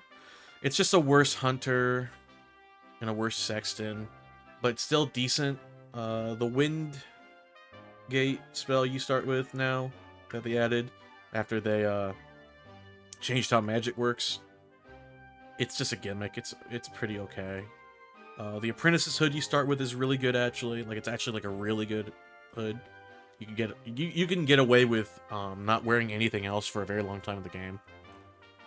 I mean, the Sphinx's cast is still probably better, but the Apprentice's hood, the MP regen is nothing to laugh at. It's pretty. You can actually just toggle back and forth between a Circlet or the Sphinx's cast and the Apprentice hood. If you're not going to use the Apprentice hood, drop it for the Wizard or someone else that casts. They'll appreciate it so much. But it really does come down to you have to really want to like the class. It's novelty, but the novelty is pretty good. Force Bolt is a good spell. Starting with a Fire Staff is good. An Opening Staff is good. Windgate is a gimmick, but it can sometimes help.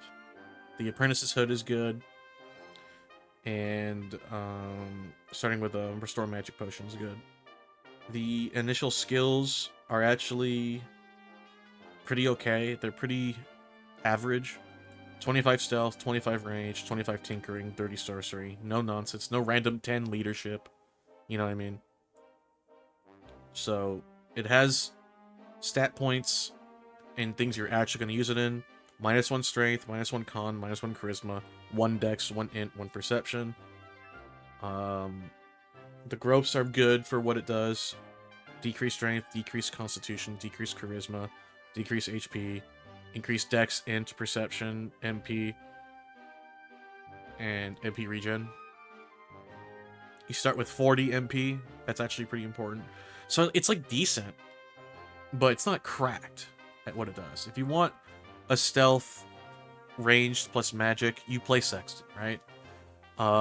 If you want pure magic, obviously Wizard, Scion. If you really still want to use crossbows and still have a good magic and you want to like drop the hood for someone, Arcanist is good. Like, it's decent.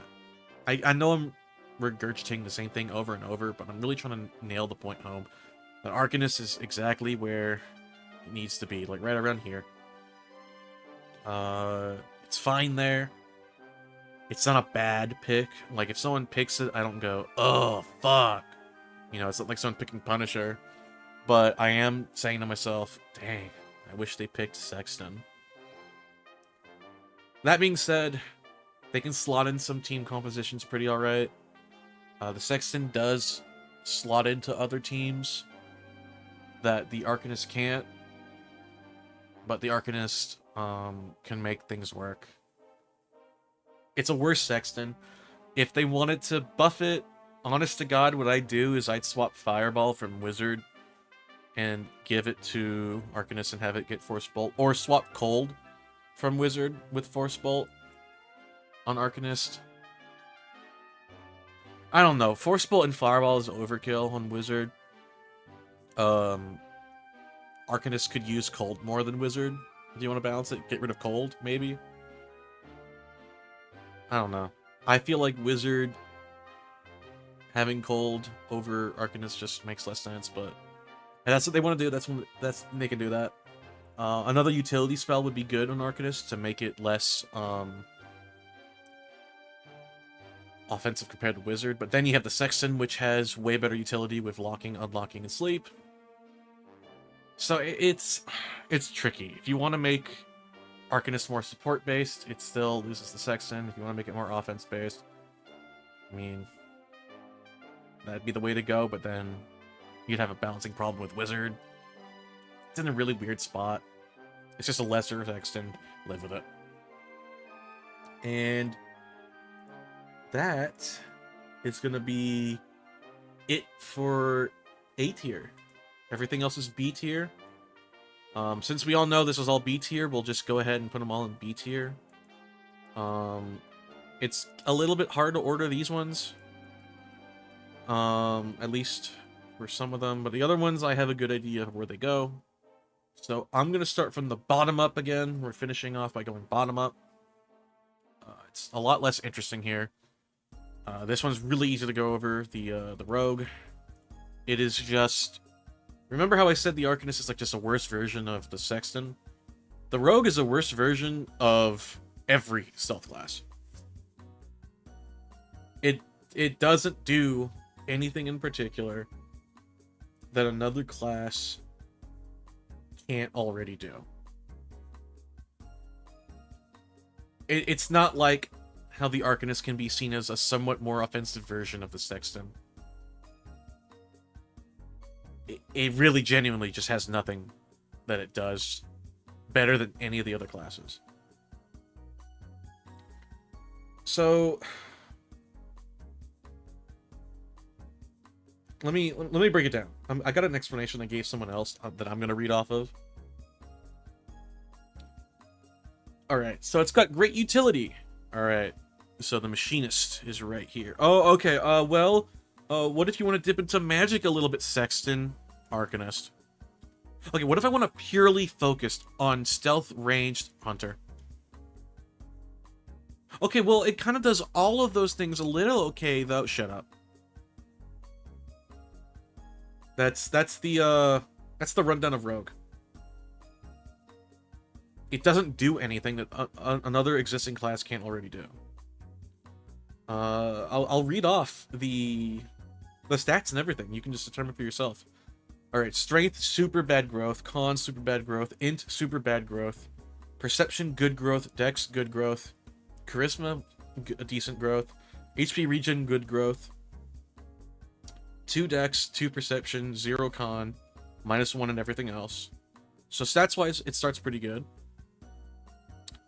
25 ranged, 50 stealth, 25 swords, 40 tinkering, 25 lore. So you got some random lore there. Good for identifying items in the early game, I guess. You start with 50 stealth, as opposed to way more with the ninja. 25 swords and 25 ranged, as opposed to more with the ninja. But you get 20 alchemy and 40 tinkering, which you can level up really easily, especially on ninja. Machinist starts, or Machinist, whatever, starts with better tinkering. You wanted to do alchemy, you could just play Brewer. So having just worse offensive stats and better lore, tinkering, and alchemy makes really no sense. Your starting equipment is bronze sword, leather gloves, cloak, breastplate, 3 lockpicks, a short bow, a noisemaker, a quiver of spring shot ammo, which dicks. Just fucking dicks. You get the Hood of Whispers, though. You hear that? The Hood of Whispers. +2 backstab damage for ranged. So your ranged attacks do more backstab. +10 stealth. +10 per blessing. And a max of 25. So it has less stealth than a ninja. Worse offenses than a ninja. Worse offenses than the Sexton, by the way. Comparable offenses to the Arcanist. Has terrible magic growth, so you can't branch out into magic. Starts with probably the worst ammo. Spring shot ammo does not launch enemies back far enough to matter, especially at the rate of fire of most bows. A noisemaker, which laughing emoji. 3 lockpicks with no Tinker's Kit. See, if this thing started with a Tinker's Kit, alright, you're golden. That's how you fix the Rogue. Rogue immediately becomes A tier, but no. 5 potions of sickness. Forgot about that. Oh, man. We forgot about the 5 potions of sickness. My mistake. My fucking mistake. And then basic armor and a sword, a short bow. Yeah, you really don't get shit. I think it's a noob trap. People think the utility probably matters more, but no, the ninja is just cracked. The ninja is just souped up and overtuned and has super good stat spreads. The rogue gets bullshit on a stick and really mediocre stats. But you get really good dex and perception to begin with. So you can analyze those items a little easier. The hunter laughs at you though when you go to the bathroom. Alright, now here's one that most people will probably agree with. I might have some controversial takes, I know, but this one might do it. This one's a weird one. We have the Wanderer tied with it. The Wanderer is the epitome of a tutorial class. This is a class that you pick, you're brand spanking new, and you just want to like figure out like what you want to do. So what it does is it has really good mobility and a lot of utility skills, like out the wazoo. Does that sound familiar? It's like what the Rogue wants to be, but the Wanderer does it better. That's really funny. 25 stealth, 25 ranged, 10 unarmed for some random reason, 25 pole arms, 25 trading, 30 alchemy. If they moved the 10 unarmed to like lore or tinkering or even leadership, I think it'd be like the perfect tutorial class. But the random 10 and unarmed just makes no fucking sense. You have a -1 to int and a -1 to charisma, 0 in strength, 1 in everything else. Strength, con, perception, HP, and HP regen growths with a terrible charisma growth, which makes the trading skill really funny. I would have just put neutral on charisma and like give it just no strength.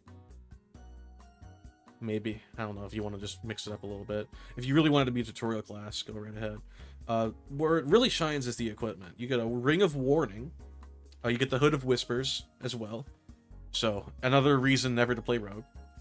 Cloak boots, quarterstaff, fish, bread, 2 tins and a tin opener, a towel, 6 map scrolls, a slingshot and a lantern, which you just throw in the fucking ditch before you even enter the dungeon. Just throw it off the fucking into the chasm. Spellbook of Detect Food, Potion of Cure Ailment, and yeah, that's it. Okay, so obviously you can tell what the class is supposed to be. Like I keep saying, tutorial class, first time playing. This is a class that has good mobility, has the best early game weapon type, blunt, to kill skeletons with. You still get ranged. You have stealth. You get alchemy for some reason. You start off with a lot of food. You get a towel. You start with a towel, which is a low-key goated item. Gets rid of lots of stuff and stops bleeding. You get a bunch of map scrolls, which you only want if you're brand new and a scrub.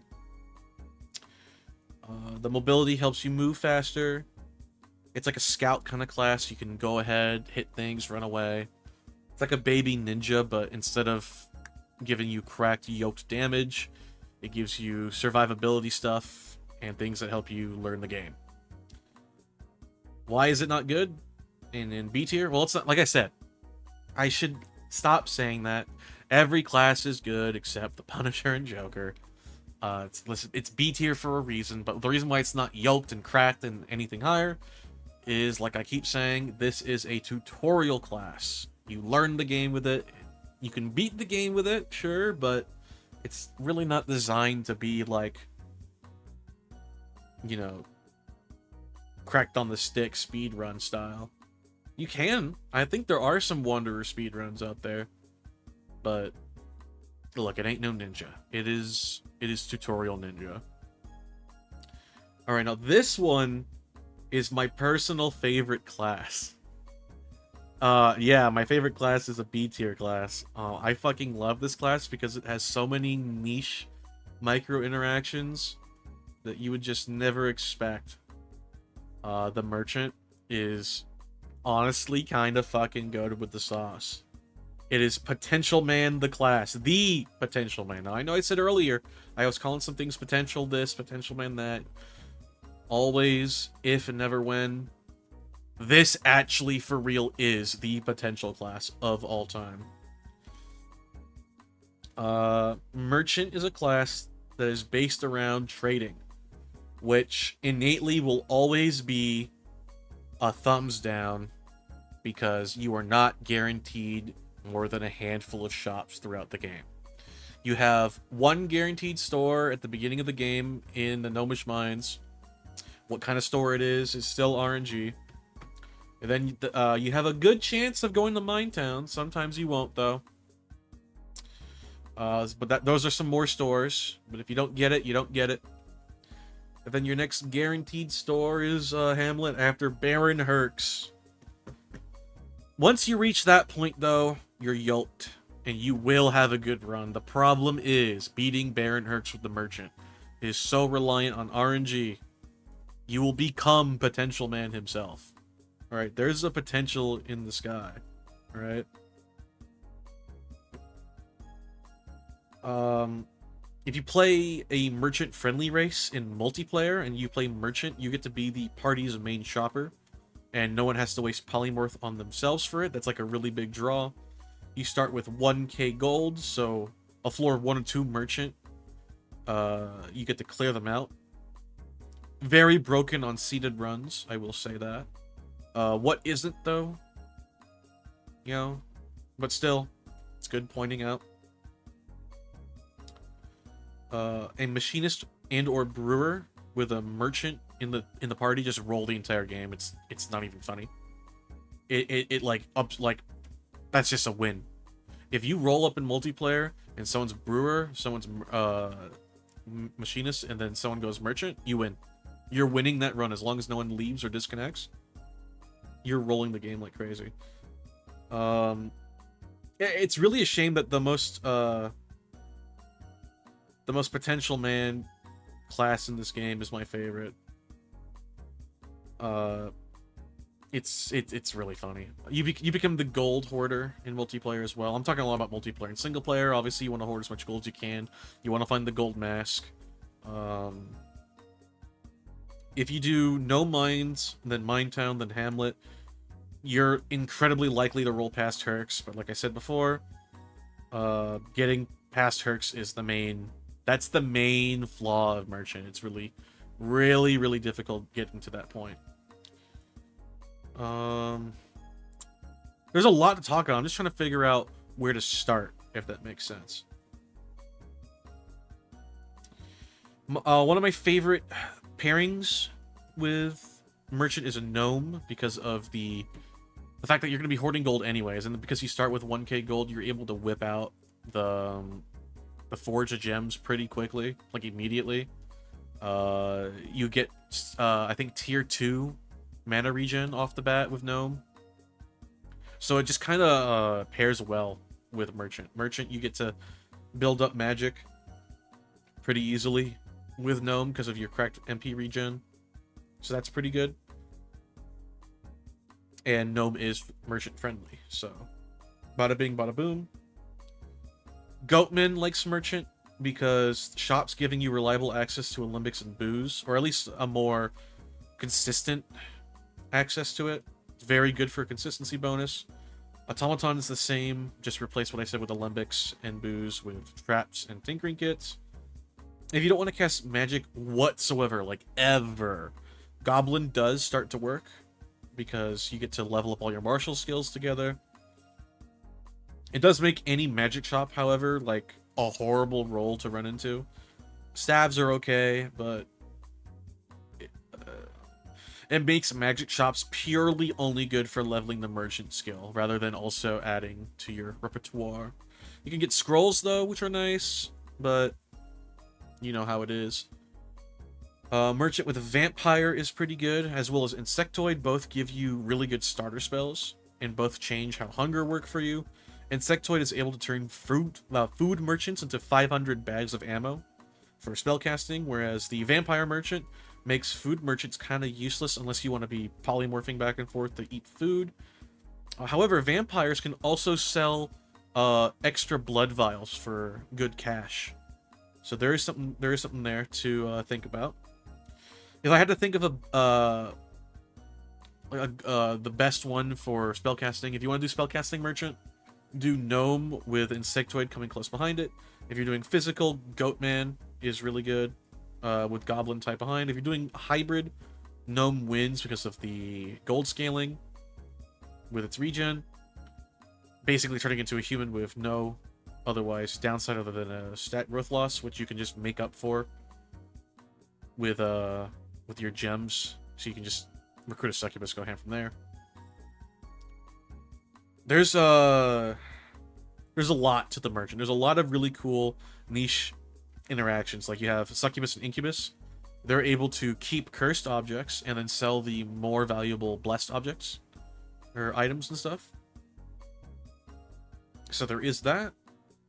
What else is there? I'm trying to think of more micro interaction. There's a lot of interactions with merchant. Myconid and Dryad are really good with merchant actually, because not only they're already innately good, but you can use germinate, kill enemies, and if you don't want to eat the mushrooms or nuts that it leaves, you can sell those.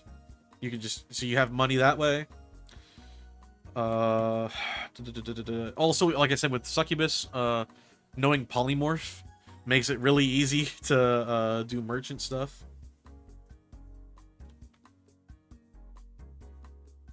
Yeah, it's pretty gas when the stars align.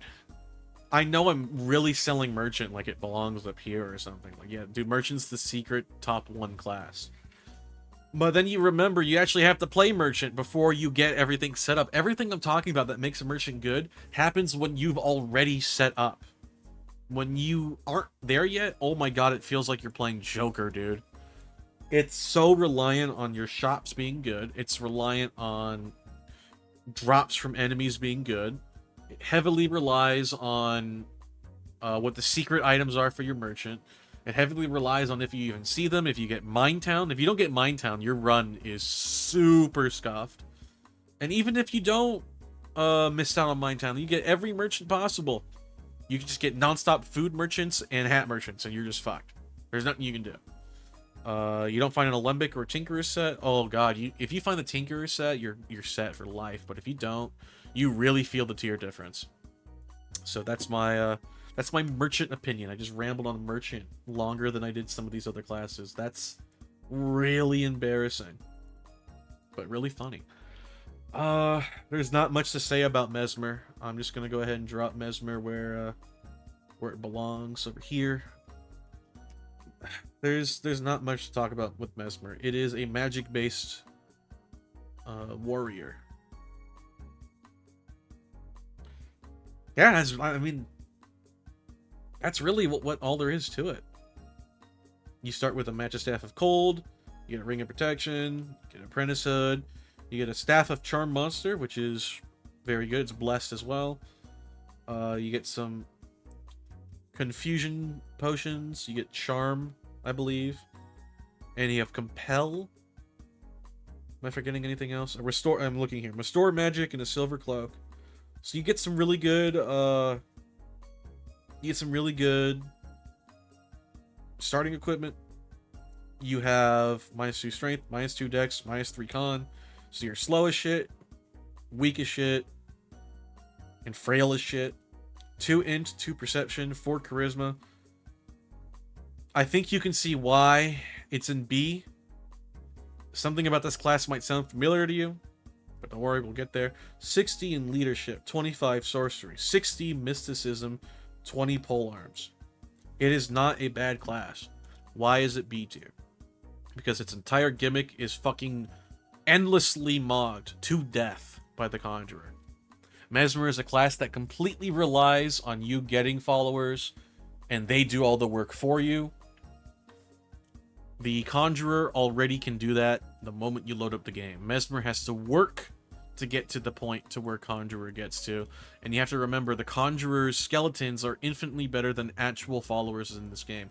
What makes Mesmer fall apart is, despite everything on paper being cracked to shit, the reality is, hirelings in this game are dumb as shit. They will get killed by traps all the time.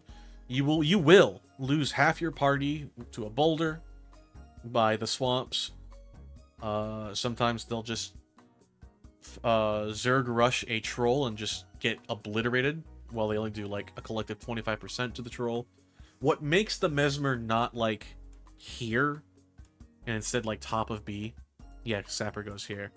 What makes Mesmer top of B is the 60 in mysticism is really doing a lot of lifting here. If you find a force bolt spellbook, you find like poison acid spread, something like that.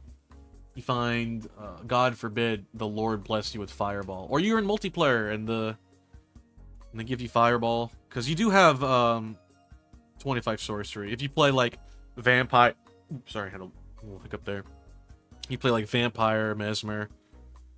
You do something that uses your mysticism score or your sorcery score. You have really good int and int growth, so it's not unusable. But like, you can say the exact same thing. What if the Arcanist gets fireball? What if the Paladin gets something, like a staff of fireball? What if they get staff of fireball? What if you give force bolt to the Accursed? What if you give it to Sexton or Hermit? Or hear me out on this. What if you give some cracked spell to the Conjurer? They don't even need it, and they're already going to do better than you. So that logic of, but what if you give X to X class? That applies to every class. Like, what if you give it to Scion? Like, you know what I mean? This is a better class in multiplayer where other players can give you their spellbooks when they've learned it, and you can like try to just charm monsters, and then they die, and then you charm a new monster. Then that's your way of removing things. But the way it stands, Mesmer isn't anything to really hype up too much. It is tied to one of the best races, Succubus, though, so there is that going for it. A Succubus Mesmer, as God intended. Mesmer, as God intended, is actually pretty decent. You do have 40 MP, so you can really get to work with it. But that being said, innately the main problem is you have to deal with followers and hirelings, and those are the problem, not the class itself. It just interacts with a really weak part of the game. So, there you go. And then the last class is the Sapper. Sapper is in a weird position where a lot of people think it's worse than it is. I know people who'd put Sapper like here, like in this tier. I know people who swear by Sapper and they try sneaking it in up here. And you have to waggle your finger and go, no. Like, fuck no. You're joking. You're joking, lad. What makes Sapper, in my opinion, usable and decent and viable is if you play it in the polar opposite way that the devs intended you to play it. And that is no greaseball fires. You just ignore it. You can even get rid of the flail, if I'm being honest with you, if I can be blunt with you. The flail, it's a gimmick weapon, but it's slow, monotonous. The Cleric with a blessed mace just does the same damage as you, without having to first throw balls at the enemy to tie them up, and then you sit there and you hold the click button and you spin the flail around to do damage. The blessed maced cleric, the blessed maced cleric, just walked up to them, bashed them with a power attack, took a few steps back, and bashed them again, and they're on their way. Right? So just give Sapper a fucking mace. Just pick up a mace and start using that. And you play the class like you're a budget cleric. Except you have a frying pan, which is really good at turning moldy food into edible rations. You use Sapper as a utility cook. That is, in my opinion, the best way to use Sapper. You can go ahead and throw grease balls and set it on fire, and everyone has to sit there and stand still and let you play the game, because you put grease everywhere, no one wants to walk on it, and they sit there and they wait for their turn, and you do like no damage, and then the grease wears off, and then everyone runs in and actually kills the enemies. If you just play Sapper like a cleric with a frying pan, you're actually doing pretty good. You provide good utility. You can maybe bump it up to A. Maybe you could put it here. The most I'm willing to put Sapper is here. Like tied with Paladin. But realistically, I'd put it like here or here. Somewhere tied with Mesmer. Again, it doesn't have a bad kit. It has good stats. Let me actually pull up the stats so that you get a better idea of specifically what it's like. It gets strength, dex, con growth, bad perception, really bad charisma, bad MP regen. You start with -3 con though, so that's kind of wow. 25 stealth, 50 maces, which is a big deal. Like, you actually start with a good mace stat. 15 sorcery, 25 alchemy. Pretty no nonsense. The only stat that I would say is like a weird like sneak is the ranged, but you do have the ball drops. I think it's the ball drop, the bolus. You start with moldy meat and bread that you can cook in the frying pan. You do have cleats. You start with cleats. That's actually a pretty big deal. Cleats are a very good foot item. You learn Booby Trap, which is a decent spell. Like, I can't lie. Booby Trap is kind of funny. But I don't know how good you'd say it is. Like, you can use it on mimics, and that's really funny.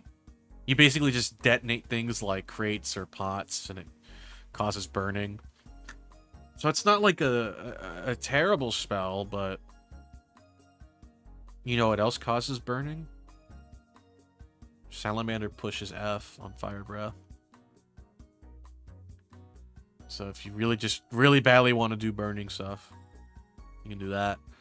Funny enough, you know what's a really good pairing? Salamander Sapper is actually really decent. You play it like a cleric. You have if you do want to do grease ball stuff, you have a reliable way of actually setting it on fire no matter where it is.